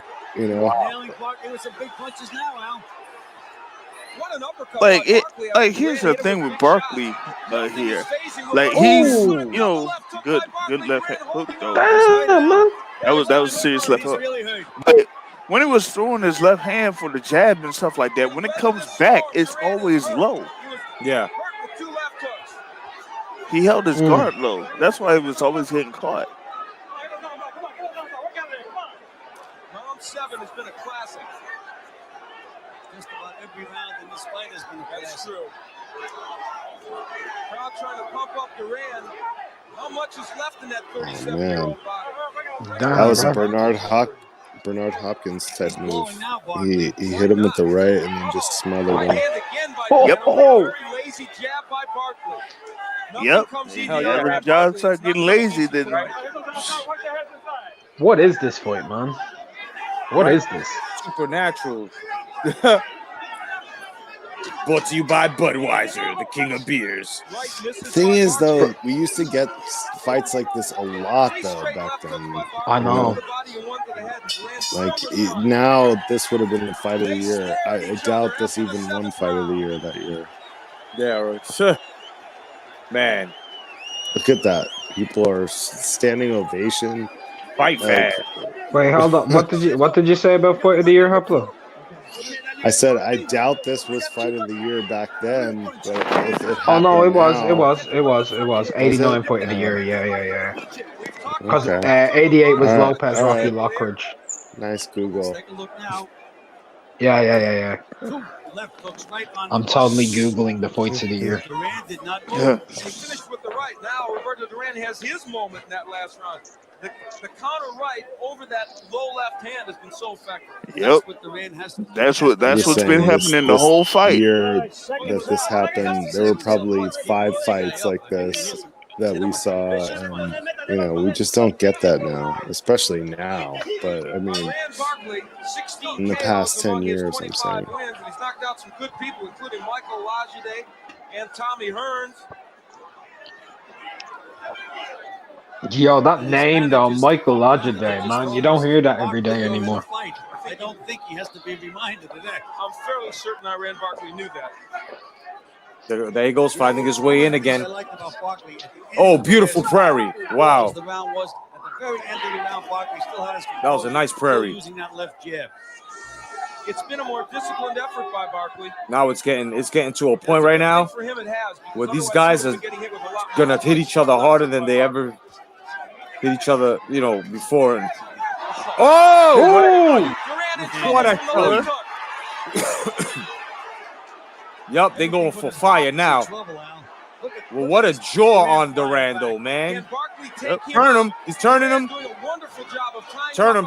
Getting that shoulder. It's his shoulder. Yep. He's either gonna turn him with the arm. He's gonna see he's locking. He's gonna lock that. Yep, lock the arm. Let him go. There we go. And there he is. There we go. Oh. So smooth, man. The Barkley left hook has been such a good weapon the last 2 rounds, and that one really stunned Duran. But Roberto is surviving so far. That's one thing, bro. I gotta give to Barkley, man. He is He's lost something, that's for sure. Again, the hook by Barkley. With a nice move before the hook. Stepped over to the right, came back with the hook. Barkley's shown me a lot of improvement as a fighter tonight. Win or lose. Perhaps Iran Barkley's best effort, you could make the case. I would absolutely have to say so. Against an obviously rejuvenated Duran. If Barkley made Duran miss that time, then nailed Duran with the left hook. oh, beautiful digging the body. Good body work by Barkley. He is remembering his game plan. Keeping his poise and still doing the things that has made. Damn, Haplo must be having technical difficulties. Step over to the right. Oh, beautiful. Uppercut. No, oh. Big right by Barkley, but Duran lands his own right. Round 8 action. Action is the operative word. Duran just will not. Beautiful inside fighting here. This is the sweet science, baby. Very effective inside. Yeah. Under a half minute left to go in the 8th round, a round in which Duran Oh, beautiful. Woo. Beautiful. Look how he locked the arm, blocked it. Oh, nice. A little bit now. But they are landing. See, look at his left hand. His left hand of Barkley's still low. Yup. An uppercut. He's showing us some Oh, so he saw it. He saw it. He saw it. No, he's setting him up for it. He saw it. There we go. There we go. He saw it. Yo, how Joe Cortez looks 60 when he's 40? I know, right? Yo, he looked like a licked olive. He always looked old. Hit the hook to the head, duck right on the brain, the short hook. Uppercut right up on the knee. You're doing great. You're doing great. Golden wants short Stewart. dodges. Here's what he got in the last round. There you go. He made Duran miss. Came back with that left hook. Wow. And that wasn't a wide left hook. That was very short. Nice, tight. Still didn't go down there. Nice and tight. Oh, Back with that left hook. wow. Look at that, man. He punched the DNA. How many fighters would have stayed up under that? That's Wow. exactly the left hook that knocked Michael Lalonde down. And He said, "You guys want your money's worth? Here's some of Duran's DNA." There's Roberto Duran. Oh, Think about it though. This is a lightweight who took that punch. Imagine just think about today. Imagine like someone like Devin Haney getting caught with that shot. Oh, that's Amir Khan City. Barkley suffered a little That's bit of that's cut yeah. over the That's left that's eye. He's got some swelling How do you under call the that? left eye. My But it hasn't pillow. been a major factor. My Well, pillow the got last time we saw like a junior welterweight Nice really in big Amir close Khan line. take a shot Big like blows that, you as know, close to from sure. Canelo, he was Remember killed. Iran He was pretty Barkley, much killed. who has a Yeah. propensity to cut, suffered cuts over both eyes in winning the title against Tommy I'm more than Hearns. sure he I had a saw the meeting with God, and God told power him, he "All was right, possessing that Amir, one. don't try this again, because if Barkley's not, starting you're to gonna be dance joining now, me." He was And trying to you push know, through around. Yeah, but bro, after that, he pissed off to the jungle and everything. He had an epiphany. my man got a tune-up with the nighttime sniffling I mean, sneezing. it's night and day because Khan had a glass jaw and Duran, I mean, possibly one of the best chins ever. Yeah, hell yeah. Oh, that's Except true. for that Hearns fight. Oh, It's not supposed to mean anything. holy shit. Yeah. Well, to be fair, that is Tommy Hearns, though, bro.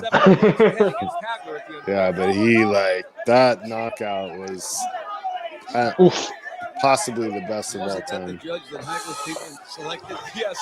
And I also feel, but ooh, I also feel that by the time he got to Tommy Hearns, he wasn't finished or not. He was just burnt out because he was very competitive. You know, fight after fight after fight. Yeah. He was burnt out, and then you notice when he got his rest, he came back with a lot of victories on this belt and hardly lost, and even moved up. You know. I think one fight a lot of people forget is Leonard Duran 3. Good straight right hand. Barkley backs So around up this and same takes a right time hand. in He may be in a history, little bit of trouble. and Leonard just schooled him. He's composed, but he's tired, no question. I mean, he should be. Well, you know, Hoplo, people remember what they want to remember and forget what they want to forget. Yeah. And he's taken, and he's still there.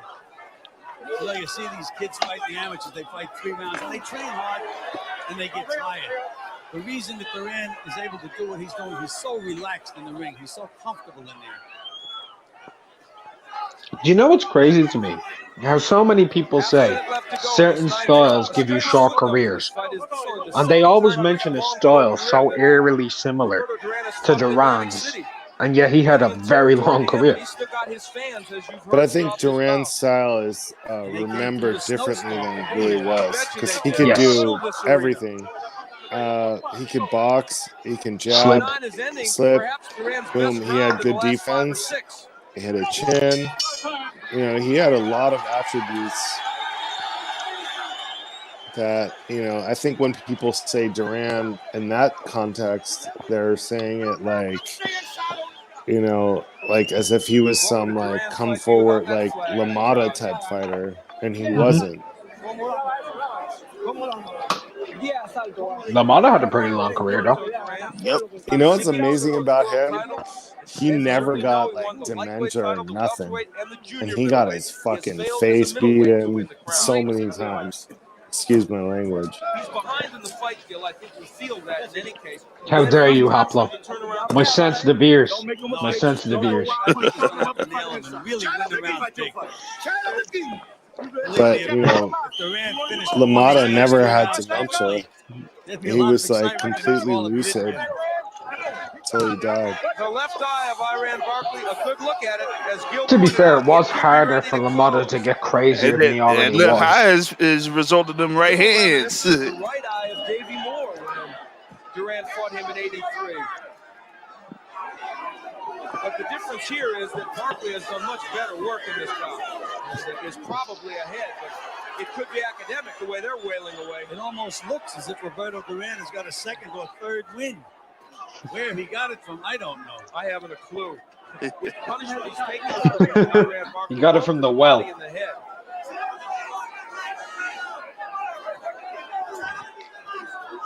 Watch for that right hand of Duran's. When Barkley is lazy with the jab or misses with the hook. Who would you guys say is the last truly great commentator?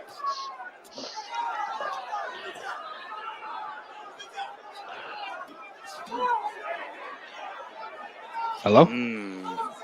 We're in the 10th. It is scheduled for 12. Thinking, man.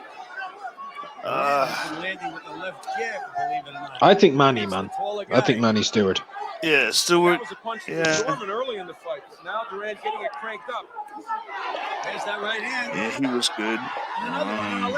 Oh man, look at these. Look at this inside work by both of these guys. He to his old form and wails away, which makes him even more susceptible to get hit with the counter punch. What did you think about George Foreman when he was there on HBO? George is a king. Everybody needs to leave Big George alone, man. Yeah. I guess he's proven that to him.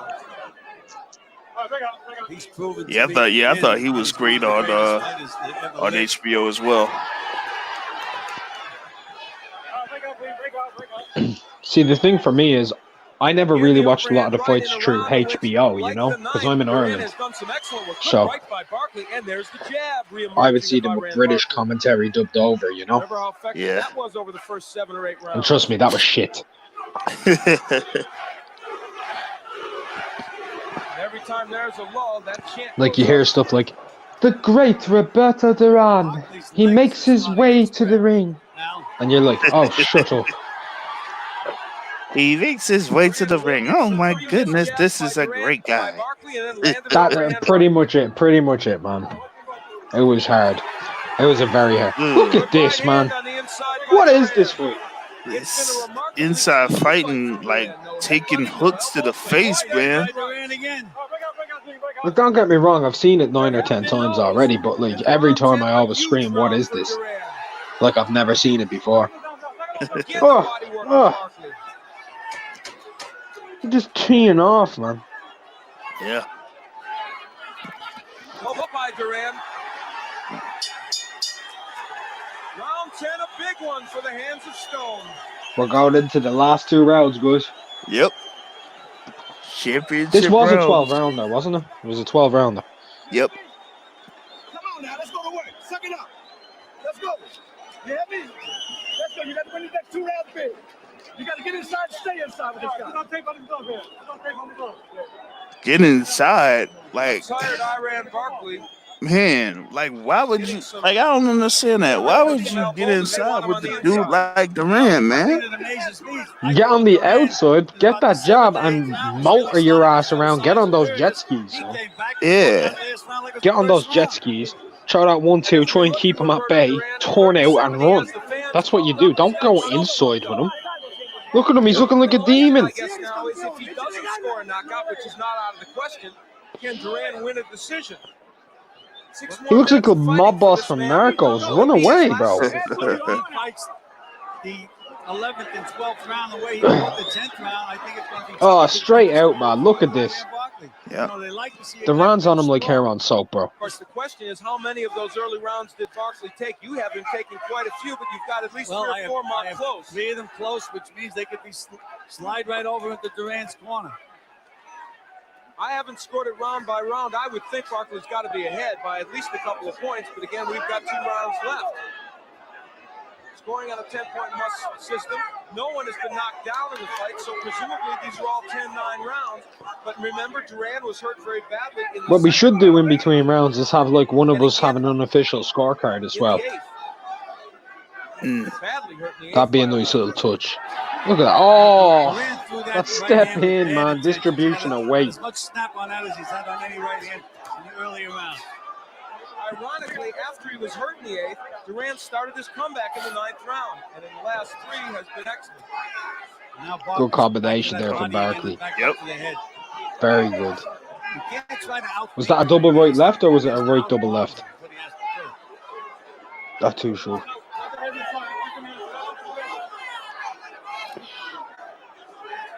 We're in the 11th. It's a 12-rounder, and it may go. There you go. But get outside. Do that from range. Yeah, see? You see the thing though. And then he was waiting. That was the thing. He was waiting a lot. Yeah. For what Duran was gonna do. But the other problem was he was jabbing and it felt comfortable to him because he's so close. You know, he was right in the mid range of the round for that check. Yeah. Look. Damn. Though it's easy to point out flaws of fatigue at this stage. Oh, Again with the right. Again with the right. Barkley may not be seeing the right hand, and yes, him. Yeah. They want And I Barkley think by on the the 8th inside, round, where he isn't going to be hit with that overhand Barkley's right. left eye was getting closed a little bit. So the right yeah, he's leg. not seeing it. Barkley's in Like, trouble. look He's at that running all it down. day. See, Oh, all day. Holy moly. First knockdown of the fight. I'm gonna rejoin. My screen froze there for a sec. gotcha. All right. Feel that coming. Just feel it He's coming. up. He's very wobbly. Oh my goodness. Another Oh, right hand oh. by Duran. Look at Here we Durant go. to work. And nice and relaxed and calm. I missed the Remember, damn though, knockdown because of the screen freezing. Barkley has tremendous Damn. heart. He's been down before and gotten up. Only a few seconds remain here in the 11th. The first 2-point round of the fight. Hopefully they let me see it on the replay. Damn, he gets out of the round. Looking for his Wow. corner. Barkley doesn't know where he is. Nope. Yep, Fozzie, the assault in the ring was disgusting. Hell yeah. Let's see the replay. Give it to us. Now that was a big round. You say 2-point round? That may have been a 3-point. Very possibly. Give it to us. Come on. Come on. Did he say a Such a boy. 3-point There round? we go. Boom, boom, bow, Damn. bow. Boom. Right. Down Damn. he goes on his arse. He looked like a windshield wiper. Boom. Boom. Boom. I don't see how Boom. 4 shots. Damn. back in this next round. That's Look how much that it That was took to knock big. that guy that second down. right was the one that like really stunned him. 2, 3. Right there. Well, the one before that. Yeah. Just The finished amount the of job. shots that it Cause took he didn't have to he didn't knock have his him legs down. after that right hand, and then when Duran hit him with another one, that's when Barkley went down. Yeah. The 12th and final round. Here we go, gentlemen. Middleweight crowd is at stake, and believe me, it is at stake right now. Barkley, has he shaken the cobwebs? Well, now it's up to Roberto Duran to have a good finishing round. Here we go.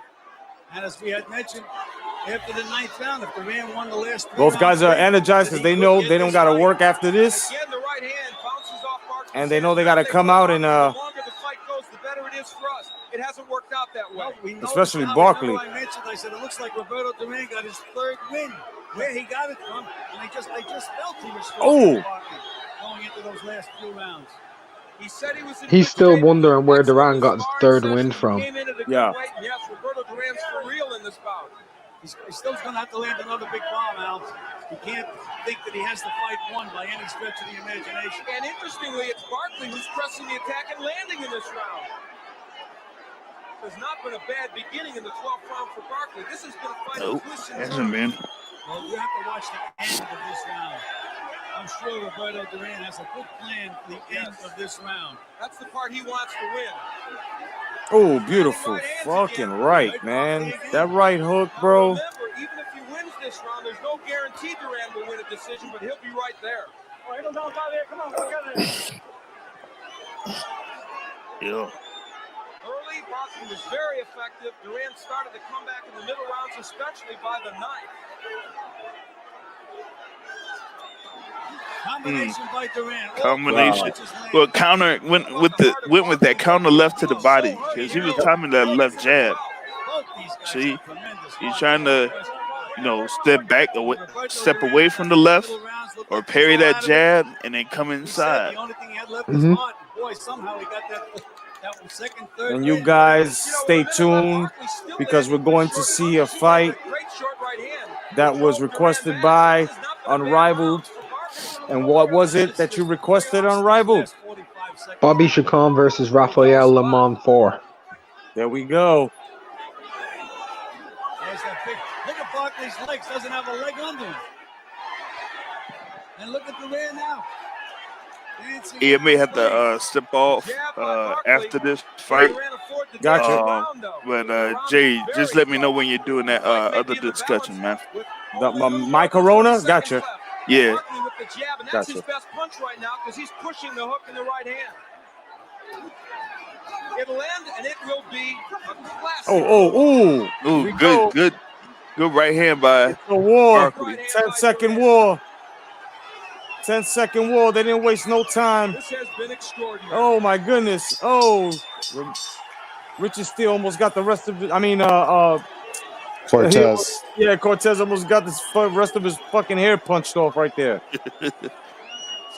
Great fight. If you guys never seen this fight, write down who you think won. We already know the verdict, but Iran Barkley thinks he's the winner. I think it So was does this man, very Roberto even, Duran. except the knockdown. Knockdown, yeah. But if you really watch the mechanics of the fight, Duran was breaking him down. Yeah. The guy never should have been that close to him. He was so much longer, so much bigger. Like the fact that they were even fighting on the inside was it was bad tactically from Barkley. Very bad tactically. Yeah. Like he opened the door for Duran to come in, like I said, with that right hand counter, and that was the thing that put Duran over the top. Duran had a way of making people fight his fight. Yeah. And that's just the mastery, he shouldn't have won this, but he did, in my opinion. Exactly, and I'm gonna write off exactly what you said, Haplo. Duran was a pressure fighter, and that's what a pressure fighter does. He makes you fight his fight. He throws you off his game. Off your game. If you come into the box and all that. No, this guy is he's gonna try to throw out your garbage for you. He's gonna try to sweep up your house. He's gonna try to do your job, and he's just gonna make you just like follow him. That's why all that turning and stuff. It's exactly what Haplo said, man. Exactly. Boom. Beautiful. A pressure counter-punching mauler brawler. How many times do you see a mauler counter-puncher in boxing? Very rare. Very rare. Oh my goodness. Boom. 2, 3. Yeah. Was that the moment that could have tilted it for Roberto Duran? That's exactly the moment. It's the question we have to ask ourselves. And the knockdown did count. This is Al Bernstein, right? Yep. We're waiting to find out. My man got the Madonna gap in his teeth. Oh man, there's like 7 million people in that ring. I know, right? All in Trump Plaza too. That was Trump Plaza. They had to stand the guys who were seated behind the pillars. I feel so bad for them. Michael Buffer. Look at Michael Buffer. He looked like he's fucking 25 right now, right? He still has a bit of gray in his hair. Oh yeah, he's like, can we get this mic working? Ladies and gentlemen, can we get this mic working? Ladies and gentlemen. They fucked up my mic. Ladies and gentlemen, they have just fucked up my mic. And so Michael Buffer Here we go. Here it is. He's frustrated. He's like, come on, man. He's like, Ladies and gentlemen. Ladies and gentlemen. You're on, Michael. See, ladies and gentlemen. Ladies and gentlemen. I don't get paid for this shit. I don't get paid enough. Come on. Ladies and gentlemen, your attention, please. There we go. Your attention, please. Attention. Can you hear that? Can you hear that, Hero? Can you hear it? Can you fucking hear it? All right. Buffer's ready to knock out both of the fighters in their entourages right now, man. He's gonna clock them with that mic. Oh, he's like, can we clear the ring, please? Ladies, clear the ring. Yeah, ladies and. Well, look, it's his moment, isn't it? Before and after.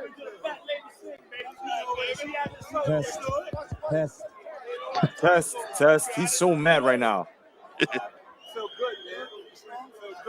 Look at that eye, bro. I feel good. I can't see that you feel good, but you feel good. You look like half a Klingon right now. Look at him. He's got the damage left. His whole left side's a Klingon. Like he absorbed big punishment, but he gave out a lot to Roberto Duran. Fighting for honor, man. The one guy working the 3 minutes, the other guy throwing beautiful combinations, taking advantage of every opportunity. Whether Duran gets this decision or not, he has gained my respect as one of the greatest fighters that ever lived. No question about it, and he may get the decision. Oh, shit. Bozo the Clown without makeup. Look. Any way you look at it, Jesus. probably a split decision. My man had half a fro. He had a half fro. Be able to give us the decision. The ring is filled with people. Yeah, I didn't know Garfunkel was involved in boxing, man. Hurt in the 8th round, hurt in the 2nd, but coming back to knock That's fucking Bob Ross's older. He Damn, seems bro. stronger physically in those latter rounds. Look at He Magnum coming in like a PI. bridge over troubled water, bro. Yep, there goes Tom Selleck right there, security. Magnum PI, man. People thought they would win. Are you shocked that Duran was able to do that? There's no question about it. The 80s were You know, the mad, thing man. that The got me, I said hairstyles and shit. Hell yeah. It may wind up being With a who was part. the better catcher, and I felt that With Barkley a was park, vulnerable yeah. to get Yeah. Well, and here's an example of what you're talking about. Is the two men show that mutual respect you talked And the about, mullet. Bill. The mullet, like Who could Haplo catch mentioned better? earlier, the mullet, bro. Duran caught first. Everybody had the There's that haircut. slip by Barkley, the big left hook. Spun Durant The around. fucking I don't mullet, know hell yeah. why, bro, but when I was a teenager, a lot of guys started to get like the mullet again in the early 2000s, right? Mid 2000s. I have no idea why they did that, man. Yeah, they in the UK and Ireland that came back into style for like 2 years, man. I was just rocking a fade, man. I was just rocking a fade. And fought a fairly Bob close Arum. 12th Did you see round. Bob Arum Was just it pass the enough? We'll camera? get it now. Here it comes. The decision. Did you guys see it? Hold on. Bob Look Arum how looked many like he people are fucking in that 40. ring, dude.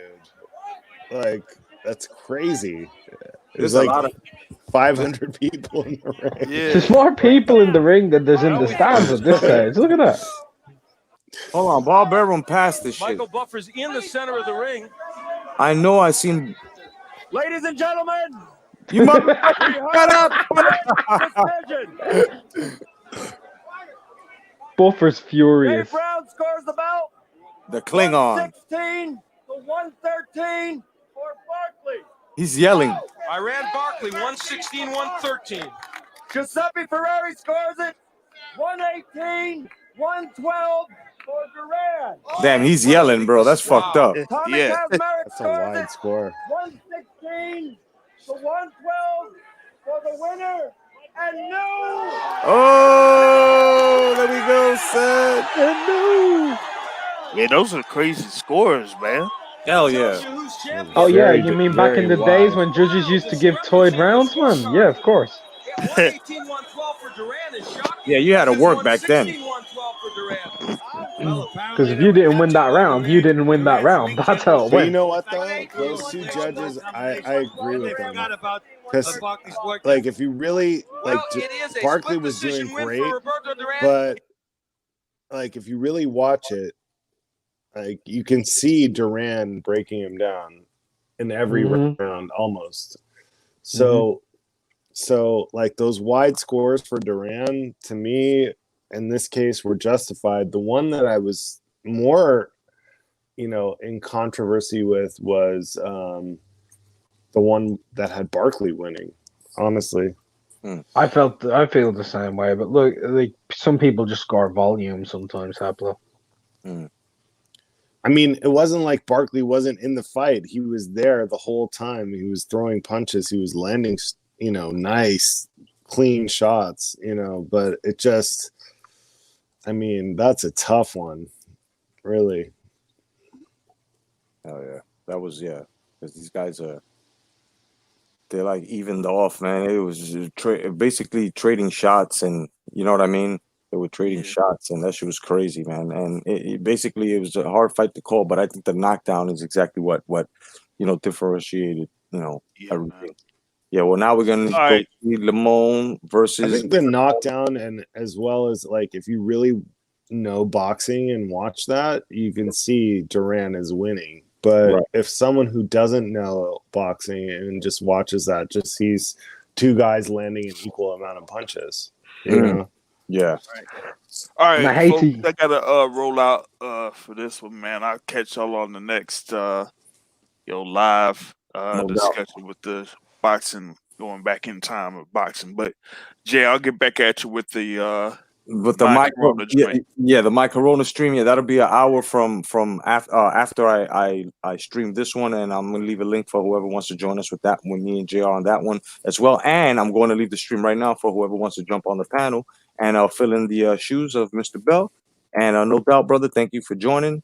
And right now, no doubt, brother. # come back to boxing. No doubt, catch the Boxing Source Radio, 7:30 on Sundays. And right now, we're going to watch a requested fight, a barn burner, a legendary fight, and this is the fourth one. And you can go ahead and introduce it, my man, Unrivaled. Do your thing. Yeah, this is actually when I was going through like old school fights, and because I started watching fights on tape, like when I was 5 years old before I could watch them live. This was the very first fight outside of like the main ones that I was shown Right. that made me really want to watch boxing. Right. This is a fight that features a lot of drama, back and forth action, and yeah, I think it was 1982 or 83 Ring Magazine Fight of the Year. Mm. Oh yeah, So and these guys have Manny Pacquiao's record. So look at Chacon, 50-6 with 1 draw, 43 KOs. Look at the KO percentage on that. I may have missed it, but Unrivaled, can you give us like a history of like what this fight really means, like WBC championship, etc.? I mean, I can't really break it down, bro. That's being honest, I can't. They fought 3 times prior to this, correct? They did, yeah. And what were the,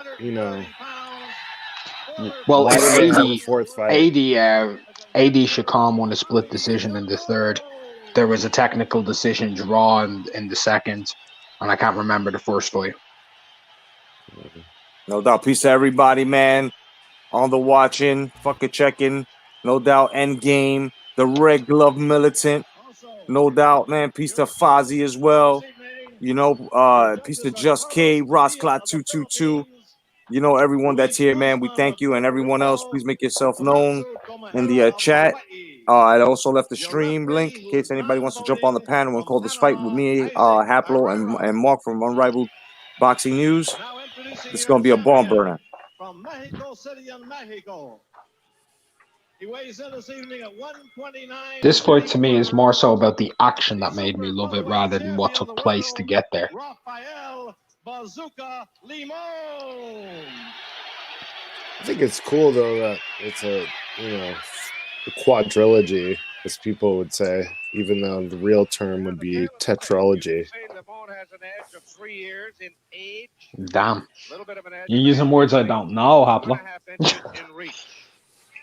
I think maybe the years might have some telling effect as the day goes on. Over the history of these two fighters, they have both had. What was the word you used? A tetralogy?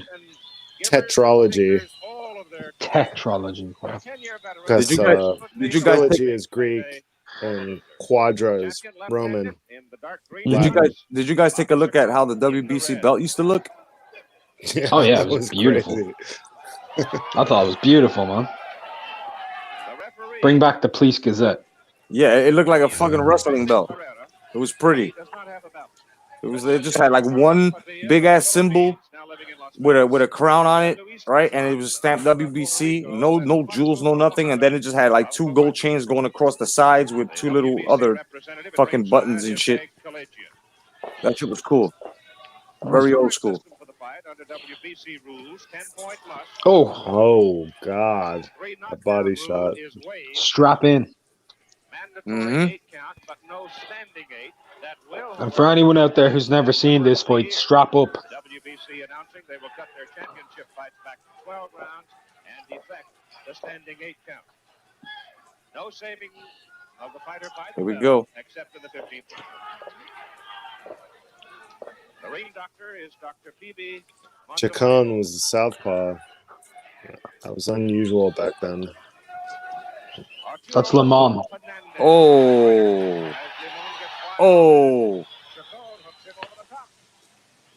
It's Rafael Lamont is the southpaw. Oh.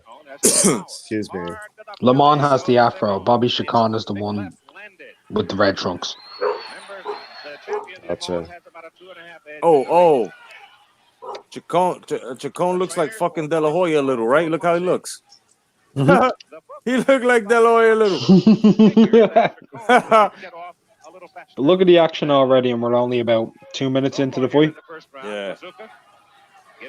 I'll tell you right now, man, Lamon's fucking hair, his afro was crazy. You look like a fucking Monchichi. Remember those? Oh, yeah. Oh, sloppy body shot. The building is filled with boxing enthusiasts, very heavy Latin population. Very Latin population. Oh, digging in those shots. Oh. Oh. Chins for days, man. Yeah, he planting them feet, boy. Oh, my goodness, bro. Sledgehammers. What?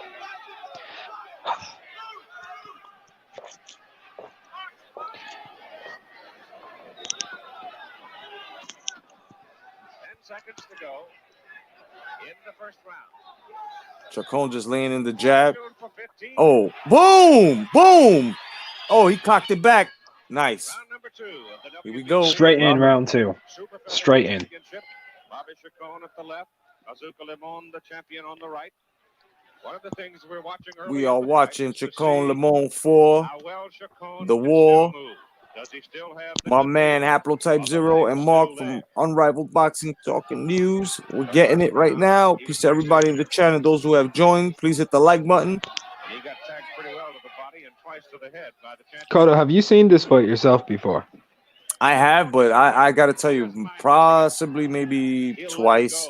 You know, it's one of those fights that you watch twice and like your mind is so full of other fights that you have interest in. Where this one is just one of those okay, I gotta watch it, but they're not really database it. But now I am gonna database because it's the third time I watch it, so I should know how this goes. You know. It's one of those fights to me that like a lot of people forget about or don't mention when they talk great fights. Right. Like there's a lot that goes on in this, from drama to just brute. It's just a brutal fight. Yeah, but technical brutality though. Oh yeah, there's a lot of technical shit on show on this. Like look at the paw there from Lamont trying to keep him at arm's bay, turning him out. Chacon trying to get on the inside with that lead. Yeah, he's got to get under his arms, but he can't. He's trying to throw over his jab and then just hit the body to try to bring. And at this stage, my bad. Go ahead. At this stage, these two know each other so well from 3 fights, you know? Yeah. The engine's just getting warm. Here we go. It's always mid-round. They get fucking crazy. Oh! It's kind of amazing. Because, like, this is more action than you see in most fights now. Oh, yeah. All right. Bro, we're 2 rounds in. And even though I love Nonito Donaire in a New Ace fight last year, which was fight of the year, this is 2 rounds in and it's better. Yeah, oh my goodness. And the defense there from Chacon, by the way, he's using great defense. Look at that. Throwing. God, oh my goodness, it's a bomb burner. 2 rounds in. Yes, Fozzie, slick movement and speed on shoe. Yes. Oh, body shot. Working downstairs. Boom. Oh my goodness. And he withstood the fucking way. He just slipped out. He said that shit was nothing. Oh my God. Fighting on the back foot. Trying to get that uppercut as he's coming in. Getting the... Oh, look. He's losing the lead right there now. Oh my God. He should have had a bowl of Wheaties. Oh my goodness. Oh. the mist that comes off that fro. Oh my goodness. Unbelievable. The mist that comes off the fro. Oh my God. You gotta database this point, man. Yes, I have. I am. My goodness. I forgot how fucking powerful this shit was. Look at this. Look at this. I was once asked the question by other guys like on the platform, like if you were trapped on an island for like a year and you could only bring one fight with you to watch, what would it be? I picked this just because of how good it is. One. There you go. We all have our own ones, but this, like I said, Haplo, for me, just watching it, it made me understand how vicious boxing is, you know?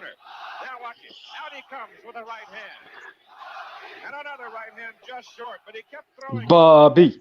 At least 4 solid right-hand blows to the head of the champion and one good solid body shot.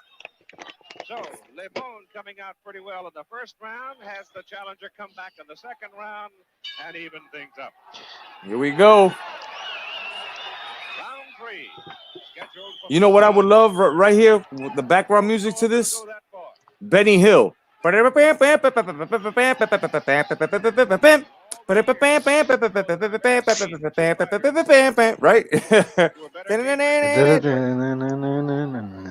Yeah. Sometimes I actually listen to fights with it muted and I put filters like black and white over them and put like classical music on some of them. Like I did it with Leonard versus Benitez, and I put Ludovico Bianchi,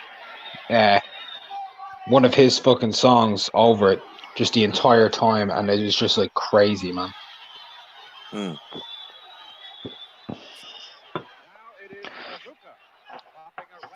My goodness. You need My some goodness. symphony over this shit, man. Some Oh, orchestra. yeah. That would be awesome. Bim, bim, bim, bim, bim. Oh, even some mariachi music behind this, right? That would be crazy. Bim, bim, bim, bim, bim, bim, bim, bim, bim, bim. Oh my god. That would be awesome.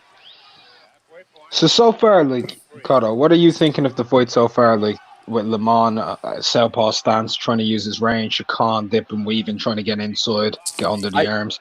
I think what he's using is very good, and he's circling as well. He's not giving him those angles where he can hit him at.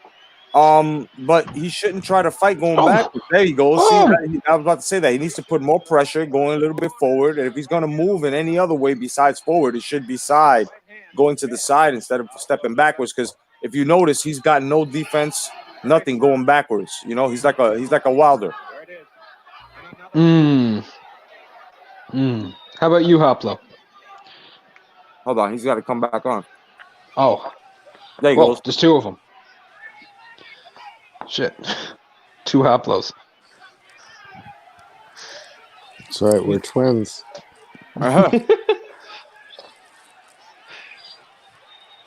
What are you thinking of the fight so far, Hoplo? Like how it's gone? Like I'm having issues with my internet over here, so that's why I keep popping out and then back in. But it's great action for sure from what I've seen so far. Oh man.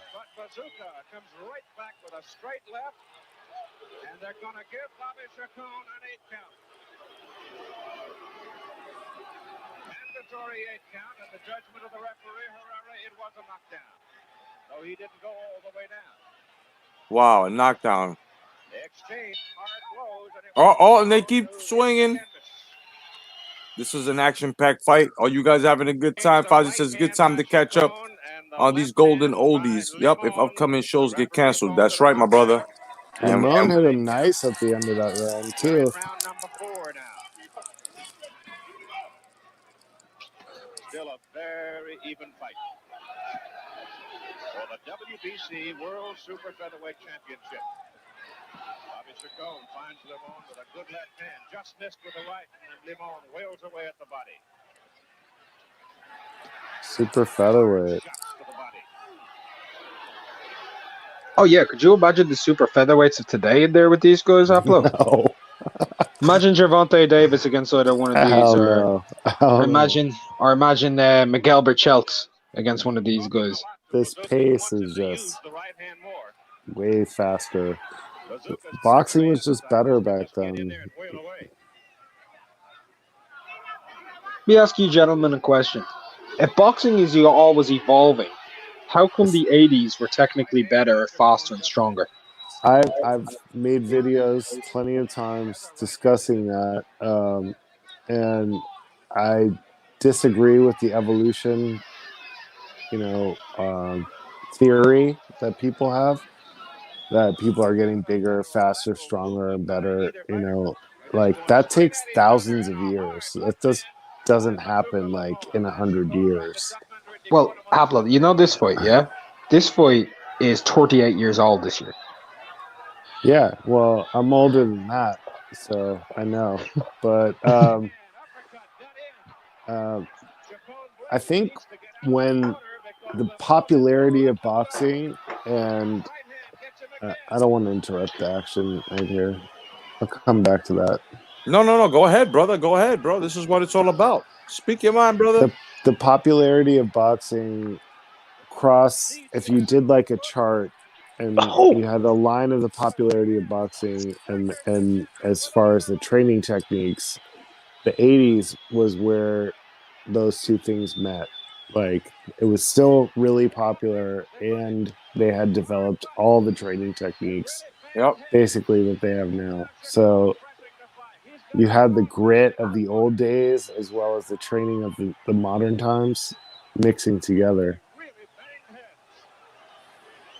Yeah, working off what Haplo said, I partially agree with him on that part, because there are some fighters that are fighting like this, like the Anu and the Donaire fight that just passed, and other ones that we've seen. This is why those are like these guys here, legacy fighters, who give it their all. I Because they don't know work. if that fight lives up to this.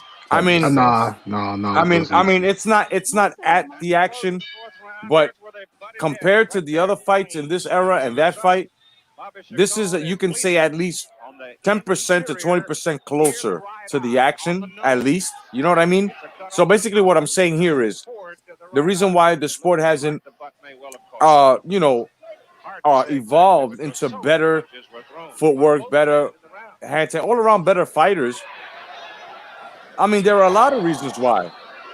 The incentive, which was greatness, is now because of money and stuff like that. So these guys aren't going to go in there like these guys have, who had incentive, which was making good money and being known, first of all.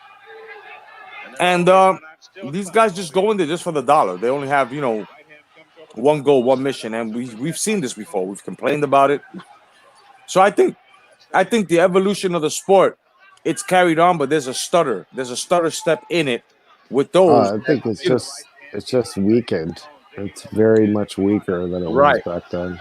Exactly. And it's because of It's those. unfortunate because like we're alive now and we want it to be great again, but yeah, when you see stuff like this, like it's almost a wake up call. Yeah, yeah, big time. Like not gonna lie, there are a very few who fight or try. Who try to fight like this and try to bring the action like this. But the reason why we don't see this is because, like I said, these guys don't put in the hard work. These guys don't have the boxer's life. These guys don't put in when they're off season, meaning off of a fight. These guys don't go to the gym like these guys did. These guys don't shadow box hours after hours. These guys don't put hours into the speed bag. Hours, you know what I mean? They don't road work. They don't nothing. And if they do, it's during the training only leading up to the fight. That's it. But before that, guys like this and that become great and show technique, and it's like having two perfect dance partners. You can't go in there and try to dance with somebody who doesn't really practice their craft against somebody who's 24 hours a day, 7 days a week, practicing their craft. I mean, how would that dance look? Uneven, it would look. But now when you got guys like this and Ray Leonard and Hagler and, whoever else you want to pair off from back then, the dance steps were right. These guys both practice their craft. So when they go in there, it's not sloppy. It's not accidental headbutts because of improper punching or fucking, fucked up footwork, where creating cuts and shit like that, So the evolution of the sport, it's basically stutter stepped by the weak links that are out there. There's no such thing as like evolution in 100 years. Okay, like people need to stop with that. Like these guys were just better.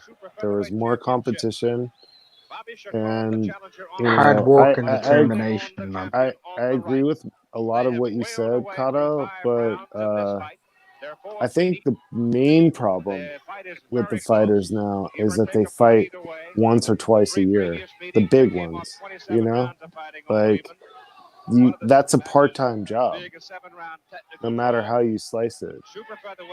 If you're fighting every 6 months, like how much downtime do you have? And, like you're not in there. These guys that fought 5-6 times a year, were more used to like being out there, being in front of people, like that counts for something, Right. I hear y'all. This is a war. Oh yeah. Oh yeah, it is fucking crazy.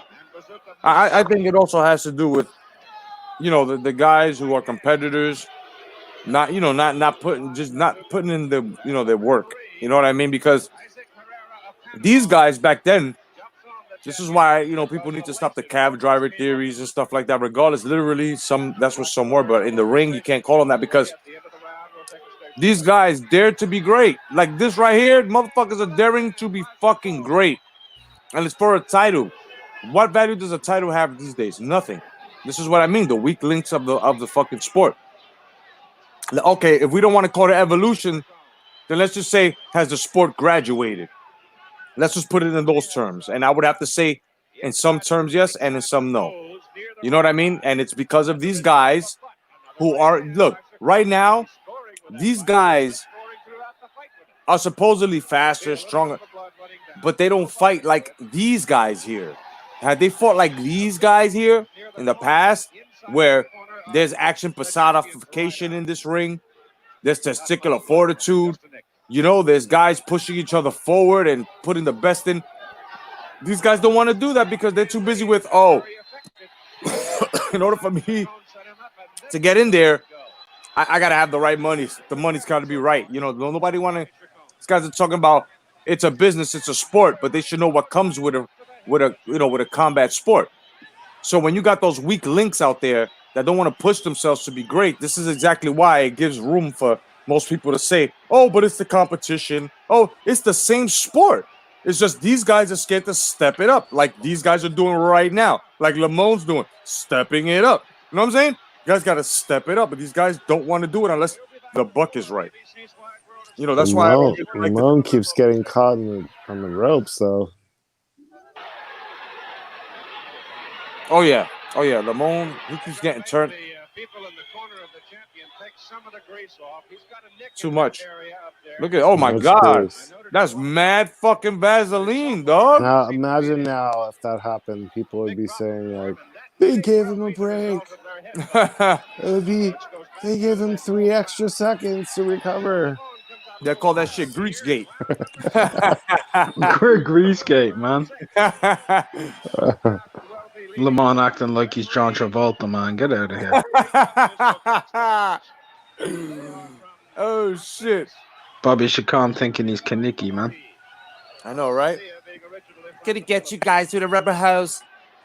Look at this, man. This is just great. This is great. Oh! Look at that job. And this shit is 15 rounds, right? Oh! Yeah, it's a 15-rounder, bro. Oh my goodness, bro. The cardio in this motherfucker right now. Oh shit. Oh! And don't forget, in round 3, we already had a drop. Right. How many rounds are we in right now? 6? Yeah. I would have to say it's 6. It felt like they were in the 10th round. Oh my good. That's what I'm saying, man. The conditioning back then. Oh my goodness. The conditioning back then could be achieved even more greater now with all this technology and the good food and the training. But these guys that's what I'm saying, Cotto. Yeah, like exactly.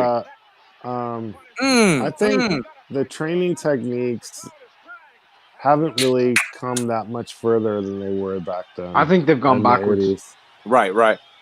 Like they may be too focused. I agree, Mark. That perhaps some of the modern technology and training has had a negative effect. Oh my God! Remember when Robert Guerrero did CrossFit or whatever? Yeah, and then got his ass whooped. How about when Evander Holyfield used to train? And remember his futuristic training he used to do with the springs that were off the wall, and he was jabbing and hooking with the springs connected to his fist, and we were like, what the fuck is this guy doing? Holy shit. Then it would be some high-powered Ivan Drago training. Like we never seen, the training. What that is essentially it's power resistance training. Right. And we never seen that though. Maybe because it was the first time that it was shown or something, but we didn't know of fighters Well, training. we still don't see it all that much. Like, No, I I still mean, think spring I power haven't really resistant seen training him. is better than resistance bands, man. I I really mean, do. I haven't seen it since then, and me neither. like, Me neither. but it worked for him. Yup. And also, this new cryogenic shit that they got. I don't, you know what I'm saying? Like, what the fuck? It freezes your muscles and your blood faster for repair and replenishment. Like, I'm like, okay, what the fuck ever. But I'll tell you the best thing to repair your muscles outside of like drugs. Are you ready? Food. Exactly. Protein. Good Exactly. protein. Just Exactly. eat your fucking steaks. Get your eggs into you. Eat your steaks, eat your fishes. That's Good. it. Yeah. Well, we can't get that shit out here now. I'm stocked up. I went to the market yesterday, and the cupboards were bare. Yeah. Well, I mean, mildly. I'm stocked up. I've got 2 freezers full of meat, man. Yeah. Hell yeah. Hell You're yeah. lucky. I may have to come over there. You gotta get your chicken. You gotta get your beef. You gotta get your pork if you're a fucking pork guy. You know Dude, what it I'm was saying? like a frenzy, bro, at the market. Mm. People were Yeah. fighting, like not with me, but I saw people like grabbing stuff at the same time and like pulling it back and forth. Like, I got this. No, I got this. Like, Pablo, I can just imagine you seeing all those people and you just got like a little basket in your hand and what you're doing is just meandering down. Like, what's wrong no, with I all of had a you? big old cart with like a ton of like canned food. I got Pablo canned getting food into for a couple spam. weeks. Pablo's getting Yeah. into spam. I've got ribeyes in the freezer. I've got ribeyes. I've got full rump roasts in the freezer. I've got full chickens in the freezers. Yeah, I got roast porks. In Spanish, we call those pernils. I got pernils in this motherfucker too. Mm. Yeah. And also, just for fun, I got a fuck ton of chorizo, man. Nice. To answer Endgame's question, my bad, brother. He asked at the Boxing Jedi. So, who would you say started the whole? You got to pay me you got to pay me for me to fight. It's always been there, but I think the politics and the contractual how do you say stipulations and stuff. But Mayweather era, no doubt. Yeah, Mayweather era. I think it's there have been people in the past that have done it too, but Johnson. yeah, but as far as what the modern guys right now, the paradigm they're following, they're trying to be like Mayweather, and it's had a very negative effect on the sport. Do you think Ray may have been guilty of that in a couple of circumstances? Well, what towards the end. circumstance? In what circumstance? Like with Hagler and everything in the 5-year off. No, Nope. not at all. Not it at was all. totally different. It was totally different because Hagler got paid more. Exactly. Number one. No, and number, I know that. I know that. I'm just asking because people try to bring that up as a counter try to argument. use that as like, I mean, I think Leonard was probably an inspiration for Floyd in a certain way, but right. I doubt he would ever admit that. But I think he was. But if you look at the contractual agreement for that fight with Hagler and Leonard, the only thing Leonard really got was that he got some of the receipts from his area in Maryland where he lived. He got like a special percentage in that area. And that was it. Like Hagler got more. Jesus Christ. Carter, can you rewind like the last 30 seconds for the sequence? Just rewind 30 seconds. All right. Here we go.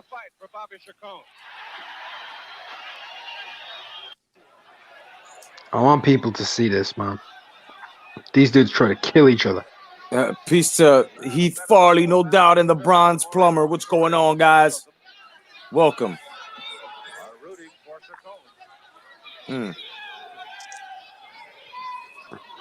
Pulling jab. Oh. There goes that pulling jab. Oh. Slipped under. Still pawing. Look at him. Nice pulling. He's trying to find a range. Changing the height of it, though. Here it comes. Here it comes. Here it comes. There we go. Boom. Boom. Oh. Body shots like Oh. crazy. God, I rewinded like 2 minutes.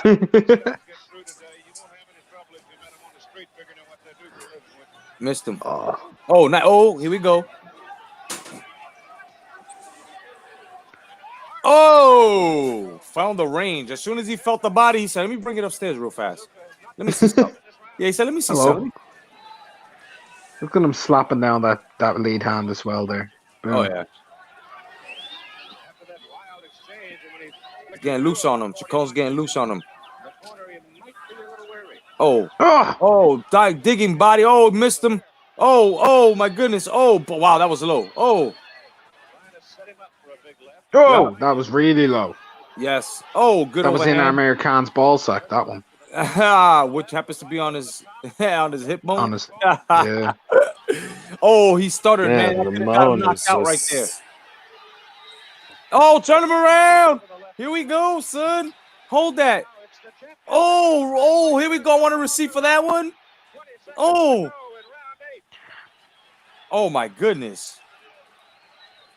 You had your fun, now it's my turn. Yup. Oh, there we go. Always use that. Oh, but no.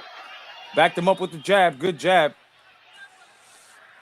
I thought Lamone's flurry there against the ropes was better than Chacon's. I think Chacon didn't do enough.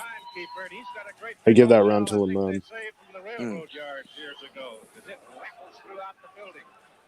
Yeah, that was a good round for Lamone. He was pressing the action, connecting a bit more. Had Chacon against the ropes. Ooh. Lamone trying to press him here. Oh, good. He jabbed downstairs and upstairs. Beautiful. Oh. Bazooka Lamone, man.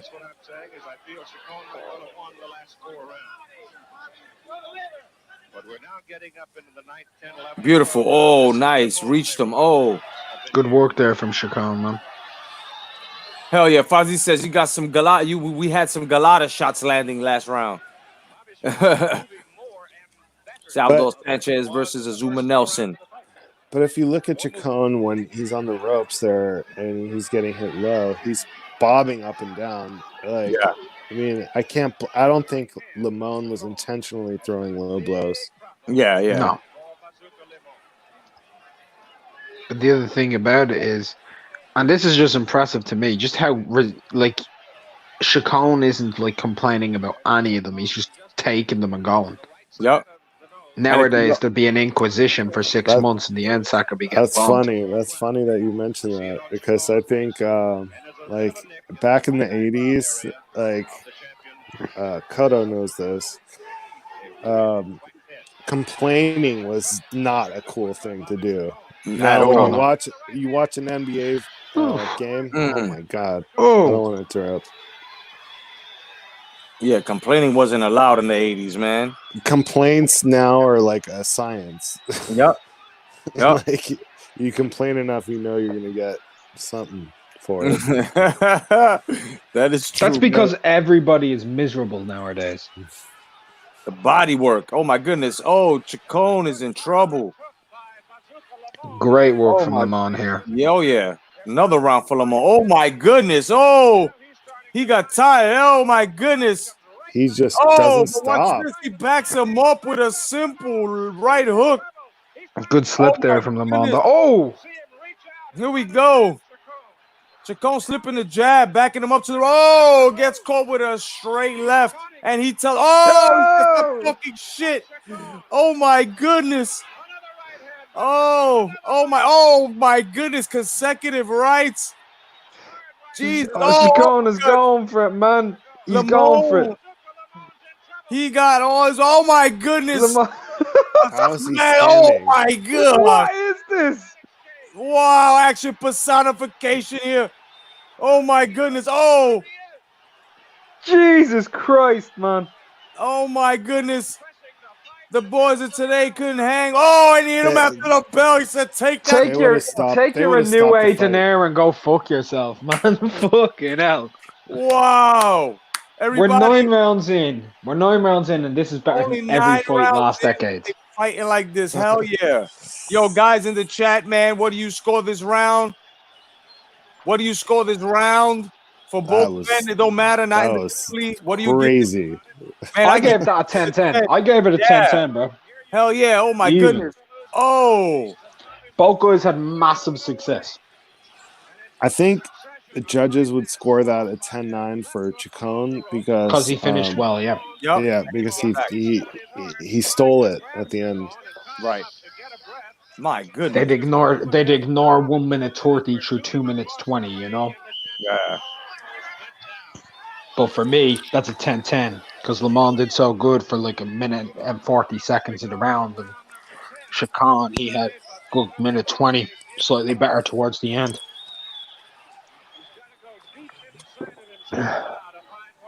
Round 10. By the way, there's still 5 rounds to go, guys.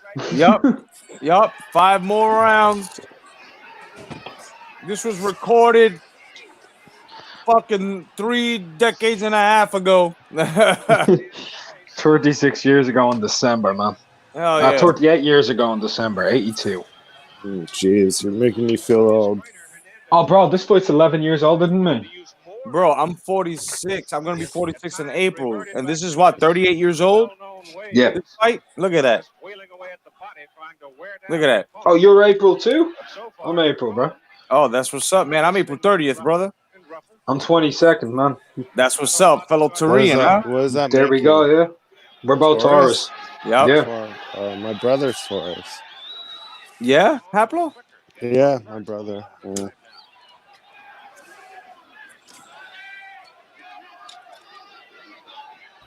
And mind you, those gloves are 8 ounces.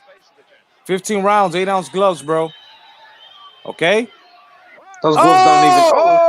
Second knockout. Holy crap. Rewind that. Oh, my goodness. What a hook.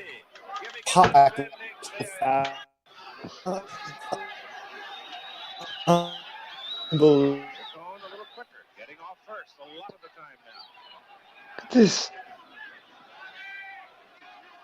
My goodness. No. Here it comes. Here it comes. Oh. Oh, He hit him with that fuck off shit, man. He hit him with that fast fuck he off. popped back up, though. That was a real knockdown. And he popped up like it was nothing. Nothing. He didn't even see that shit coming. What? Think about the last round. Going into this round, Lamont swinging now. And there's 5 more rounds left. He's still slipping. Chacon's still slipping. His legs are not finished, so that means he's still in it. But he can't let him fucking double, triple jab on him like this because then he's going to walk in and hit you with that fucking left. Oh, my goodness. Oh, get out the corner. Here we go. Perfect dance partners, man. Oh, yeah.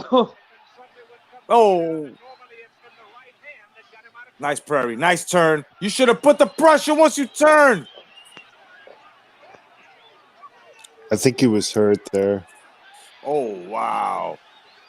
Yeah, I think so too, Apple. Oh, yeah. Yeah, man. This fight is literally like the perfect definition of when you find a submissive girl who knows how to throw it back as well. Yeah. Am I wrong, Connor? No, not at all. Not at all, bro. Not at all. My goodness, man. 8-ounce gloves in a 15-round fight. These guys are fucking gladiators, bro. Oh, that was a quick right. See, but stop reaching, man. That's why you're getting caught, man. Throwing them reaching jabs, bro. Throw them what you see, and then reaching hooks. Everything's reaching now. Oh, beautiful. Round 11 for the WBC. Damn. That was a fucking overhand left. Yep. Oh, he caught him.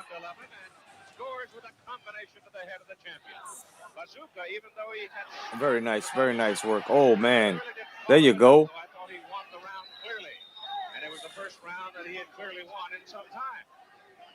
Lamont's trying to trap him to catch him with that hand again, son.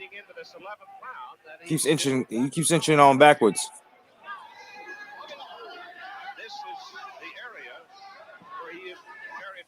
because he has such remarkable endurance. He's 28. Bobby Chacon is 31. They've both been fighting 10 years. Bobby need to throw that right there. You go down the pipe, son. Come on, son. Right there. Boom.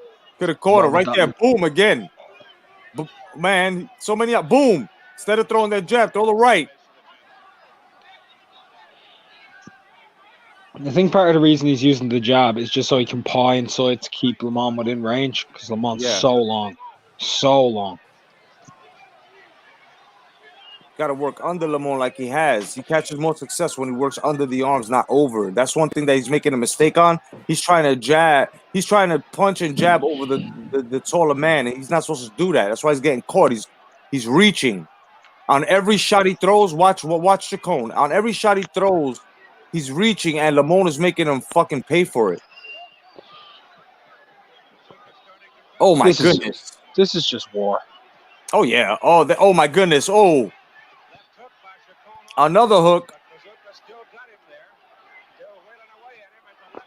Look at him fight off the ropes as well. He's getting teed up, but he's just trying to fight off. Go Warrior. Oh!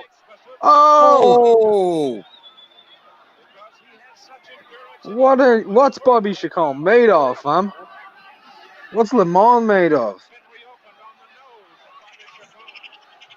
Oh my goodness. Chacon. Stuff that the guys now are not made of. These You guys mean skill and warrior spirit? Yup, and callous. Oh my goodness. Oh, he's cocking back to right. Chacon looked right in his face. He knows he hurt him. By the way, in today's world, how many times do you think the referee would have broke them? Oh I man, think it would have been stopped. Probably 3 rounds ago. Yep. Probably. And these guys fight until they're exhausted. To that point that the punches they're throwing look like it's they ran out of gas. But when you're exasperated like that, bro, and them punches land, oh man. Mm-hmm. That referee in there literally like Drago. He's like, if they die, they die. You know? Right? Yeah. He said the ref's Drago. He got Drago in his feelings, bro. Hell yeah. Now, guys, this is the final round of today's boxing. Yep. They still have this 12th, 13th, 14th, and 15th. 4 rounds to go. Yep. So we're deep in the championship rounds. Has been injured in the nose area. And he looked very tired the last 30 This is what you'd call the 9th round today. Yep. Now, a lot of blood on the face of Bobby Chacon, but it's from a cut on the nose. Below the eye. No problem, insofar as vision is concerned. Oh, crazy! It's crazy, Kodo. There's going to be 3 more rounds, yeah. Right. And these guys are still putting out like volume and massive shots. You know? Man, yeah, and everything's been power shots. Look, everything's power shots. Everything behind that jab is not light. It's not a feel out. It's not a measure. No, it's fucking power jab, power hook, power straights. Power toy, power steel, power steering. Right? It's fucking muscle cars. Oh my goodness, straight right. Oof. Sweeping uppercut. I saw that.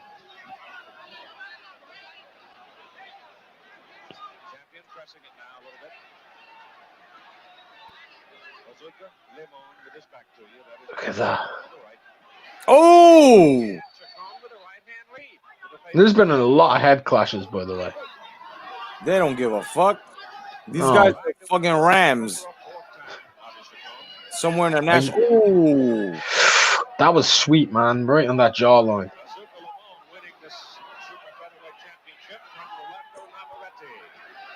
See, he's reaching. I'm telling you, man. Lamont got to stop reaching like that. That's no good. Oh! Oh, he almost caught him there. Just can't wipe in the eye. Some good movement. Some good movement by Chacon. Yeah. Big massive haymaker coming. Oh, wow. That short left, man. Did you see that? It was just like, I missed. He made his fucking chin hit his shoulder.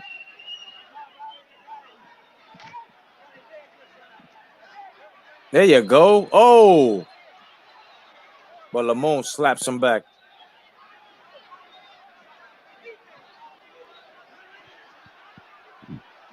Oh, weave. Ding, ding. Oh, my goodness. Here we go. We come out. Round 13. For those that never experienced a fucking 15-round fight, here we go for the Super Featherweight Championship of the WBC.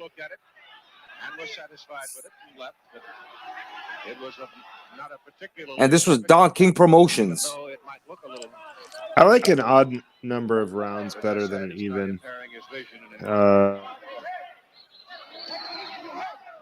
Agreed. Yeah. Ah. More likely to get a winner, Haplo.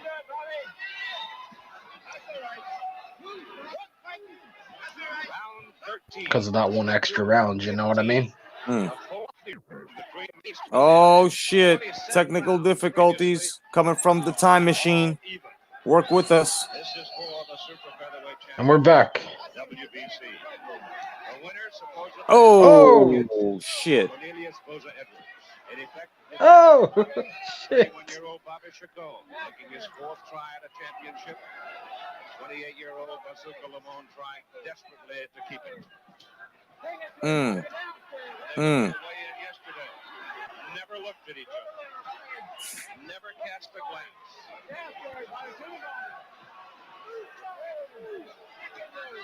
Oh, beautiful sweeping left. But again, keeps running into the right-hand lead of Bobby Chacon.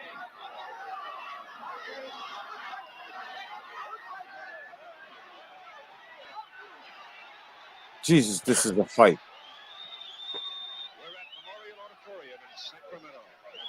I hope people are enjoying. I hope you two gentlemen are enjoying.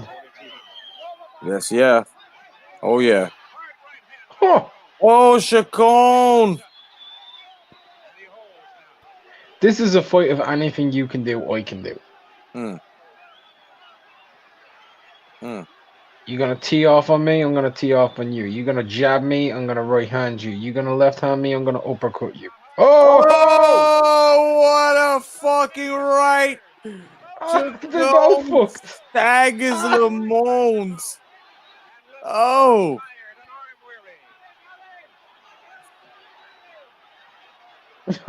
Jesus Christ. Oh, my goodness. Yo, the right Lamone's going to go down 27 seconds in the 13th round left. Oh, my goodness. What is Lamone made of? Oh, my gosh. Chacon just teeing off on him. Lamone. Oh, my God. This would be stopped. They would have stopped this. They would have stopped this. They would have stopped this shit. What a referee. Referee doing the Lord's work today. Oh, my goodness. He pulled it out. I love this ref. Oh, they're hooking. They're hooking. Oh, my gosh, bro. Look at Lamone. Yo, Chacon doesn't know where his corner is. Lamone's like, what? Wow. Oh, bro. That squat right there. Yo, bro. That corner would have been like, today they would have been thrown in the towel. They would have been thrown in that sponge that they're dripping them with, man. The sponge would have been thrown into the ring. I'm telling Just you. throw a lot everything. of ammonia sticks going over motherfuckers' nasal passages and shit. I hope you're enjoying, Heath. Definitely. Oh, man. Look at this. Look at this war here. Boom. Heath, if you don't know what fight this is, it's Rafael Lamont 4 versus Bobby Chacon, 1982. An incredible fight at 130 pounds. The motherfuckers weigh as much as the groceries you bring home. Yeah. Here we go. Oh. Chacon right out. Yep, he almost got caught out there fixing his drawers. Remember, guys, yep, this is why you don't sag. He losing weight in the ring, man. Yeah, right? Calories. Yo, what is it? Hell yeah. Everybody welcome out Notice Hefe. how there's more action in this round. Yo, what's going on, man? Like, Appreciate you for having me on, bro. This is my first time on here, man. Like, What's Hefe, up, don't ruin Cotto? the fight, bro. Don't ruin the fight, bro. No doubt, man. Welcome, brother. Welcome to the What I panel. We was calling saying this is fight here. there's more action in this round than you see in like the first couple rounds of a modern day fight. And this Yeah. is like beyond 14th. where, yeah. Yo, who's that fighting, man? That's Bobby Lalonde. Chacon and Rafael Lamont. Okay.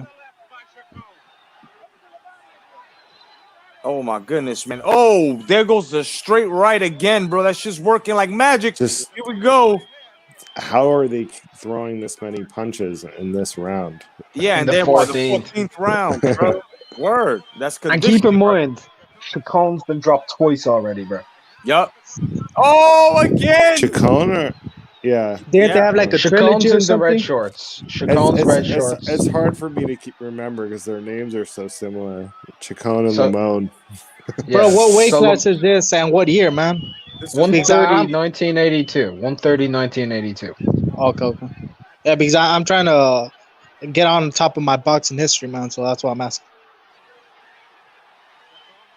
Look at this, man. They're just going at it in the 14th round, man. Oh, Chacon man. trying to fire. Look at that. The chins on these guys, bro. Oh, yeah, bro. Hey, Heath. Yeah, to answer your question, these guys went a long, pretty much Do longer. they have punch counts back then? I don't even remember. Yeah, they did. Bro, there's no box rec back in those days, man.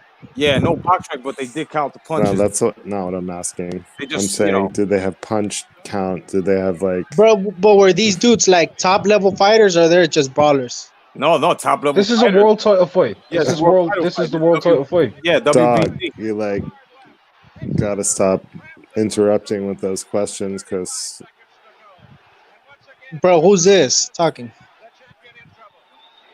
Yo, Kodo, can you just get Hefe off? He's just really annoying, man. Like, not for this type of stuff. He shouldn't be on, bro.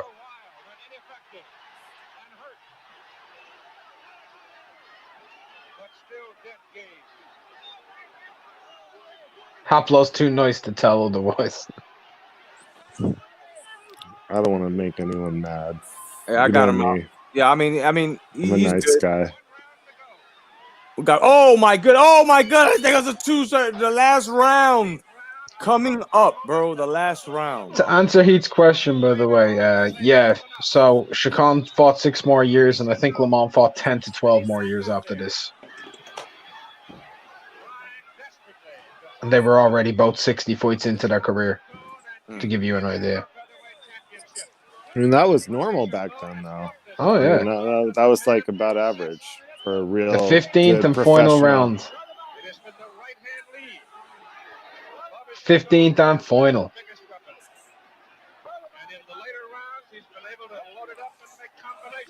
Oh, beautiful body shot going. Caught him going backwards again. Oh, that one, yeah. Yeah, that one winded him.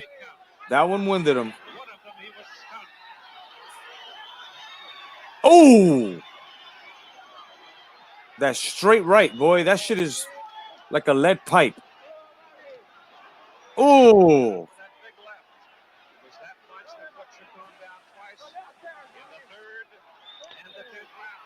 Oh.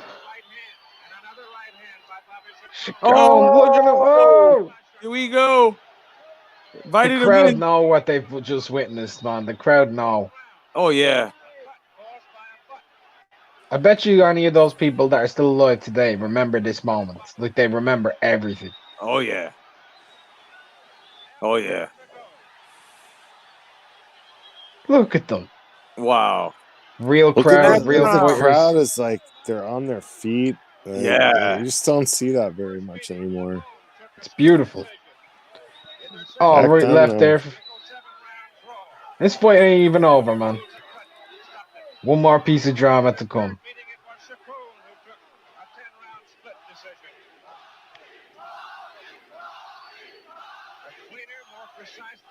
What are they chanting?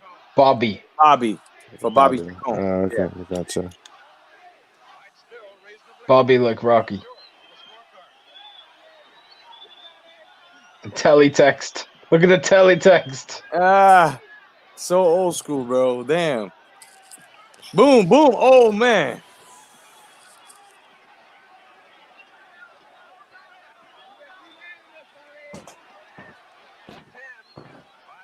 That's exactly what everyone has to say when they see champions like this fighting. Exactly what Heath fought, Mr. Heath.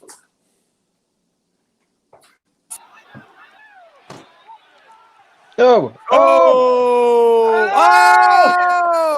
with 15 to Oh, go. with 15, No. 11, 10, 9, 8, 7, 6, 5. Ding, Damn. ding. Damn. Beautiful. This is There what, you like, go. when people look at Rocky and they say that it looks fake, like, you gotta show them these kind of fights. Yup.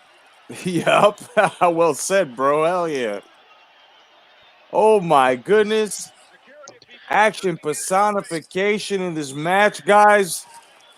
This was beautiful. Took the time machine. Oh my God, the straight right. He's been working all fight. Boom, and another one. Look like he got shot right there. Oh, and his head, man. His head smacking off that canvas. Hell yeah, it was a straight right. Boom! Here The comes cloud, one more. that results. You got to rewind it and show the cloud again. Yeah, the big cloud, load of mist leaving the afro. The mist. Yeah. It's just crazy.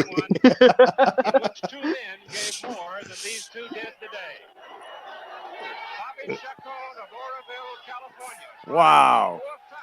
End game applauding in the chat. Awesome, man. As soon as we get the word from these guys, we're going to go down the panel and we're going to talk about this match and what we feel. And then after that, we're going to close it out. And what I feel is that cloud that came off Lamone's head right there reminded me of the Zapruder film with JFK. The spray of like blood. Oh shit! Look what's coming up next, by the way. Pintor versus Gomez. On that card, yup. On that card. And that wasn't even a fucking main eventer, son. They used to give us our money worth back then, I swear. Don King cards were insane. This was the fight of the year, and it's not even a main event. Right? Yes, sir. That's Bob Arum? Oh, no, it's not. I don't see King anywhere. Only in America. King backstage getting high on his cigars, man. Oh, yeah. Oh, shit. There goes fucking Paulie. Yo, Paulie. Where's Rocky? Uncle Bowley. Man, his nose is fucked up, boy. They both fucked up, man. No, but he's got a cut on the bridge of his nose. That shit look like a rail gate from the concrete over the subway, you know? If you just look at the shape of his nose, like you can tell like he's been boxing a long time. Oh yeah, it's flattened out. He's got the bone calcium deposits on the cheekbones and shit. Yeah. No doubt, Heath, you're welcome, my brother. I'm glad Endgame enjoyed it as well, and everyone else, man. Stay with us for a second.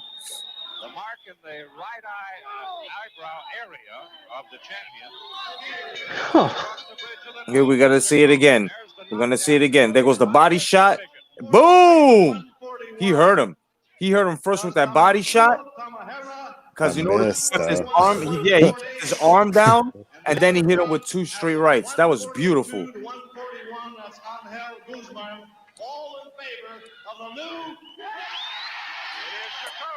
Thanks. Bobby Chacon picking up the victory. Bobby got knocked down twice, but came back with the technicality. I don't know. That was a close fight, man. I didn't score it, and I was going in and out, but it was very close. Like today, like that would have been like they robbed him, you know. Back then, it was like, okay, he won. Yeah. I mean, I have to agree with you guys, man. In today's standards, like Mr. Heath said, man, this is some crazy shit where you know you have to look at these guys and say, nah, these guys are fucking warriors, man. These guys ain't nobody comparing to any of these motherfuckers. And me personally, I'm gonna give my first word before I cut off, and then I'm gonna leave it with you guys. And I just want to say, man, fights like this will always be seen here. Gentlemen like these gentlemen that are on the panel, including JR that was there as well, and he had to leave. We will always be here either on this channel or their channels or others, each other's, to bring you fights like this, so that way you'll know exactly what you're missing out on, exactly what to look for in today's standards. In case you don't understand exactly why we are nitpicking from this era as to saying, that's not right, or you're not doing it right, or you're not fighting right, or anything that goes against any of your standards or what you believe that the sport is, when the reality is this is how the sport was and this is how the sport should be. So basically, we're not spanking anyone here. We're not telling you that your taste in boxing is bad. But just remember, the moment you put yourself out there and say, we don't know shit about boxing, because there are a lot of people out there that have never seen fights like this. There are people that have never seen any of the fights that I have been presenting, any of the fights that Unrivaled and Haplo speak about, or anyone as to that, 10 players as well. These are fights that you should put yourself up on, because it's boxing education. If you're a student of the sport like we are, you want to educate yourself. So I'm going to pass it off to Haplo. Give us your insight, my brother. Well, I don't have much more insight than that. That was pretty good. But I would say, in these times when we're not going to have big fights for a little while, for whatever reason, that there are plenty of fights to watch that you haven't seen before. And I mean, going way, way back, even way farther back than we've gone today, Right. So just, if you love boxing, there's plenty of stuff to watch, and, keep yourself safe and busy. Yep. Yes, sir. No doubt. And Mark, Unrivaled Boxing Talking News, man, give us your assessment, and how you felt. Yeah, it's just the fight. On right now, you guys, you got to watch Leonard versus Lalonde. That was the first one. The second one you got to see was Duran versus Barkley, and the third one you got to see was Lamont versus Shakan 4. And these are fights that some people forget about. Some of them, some people remember others, but you can get to rewatch all of this stuff thanks to just what's available now. And Sweet if Fights. you're exactly Sweet Fights, go check out Sweet Fights. It's one of the best platforms out there by far. It's been around for a very, very long time. One of the very first channels I subbed to when I was a good bit younger. And they're still uploading today.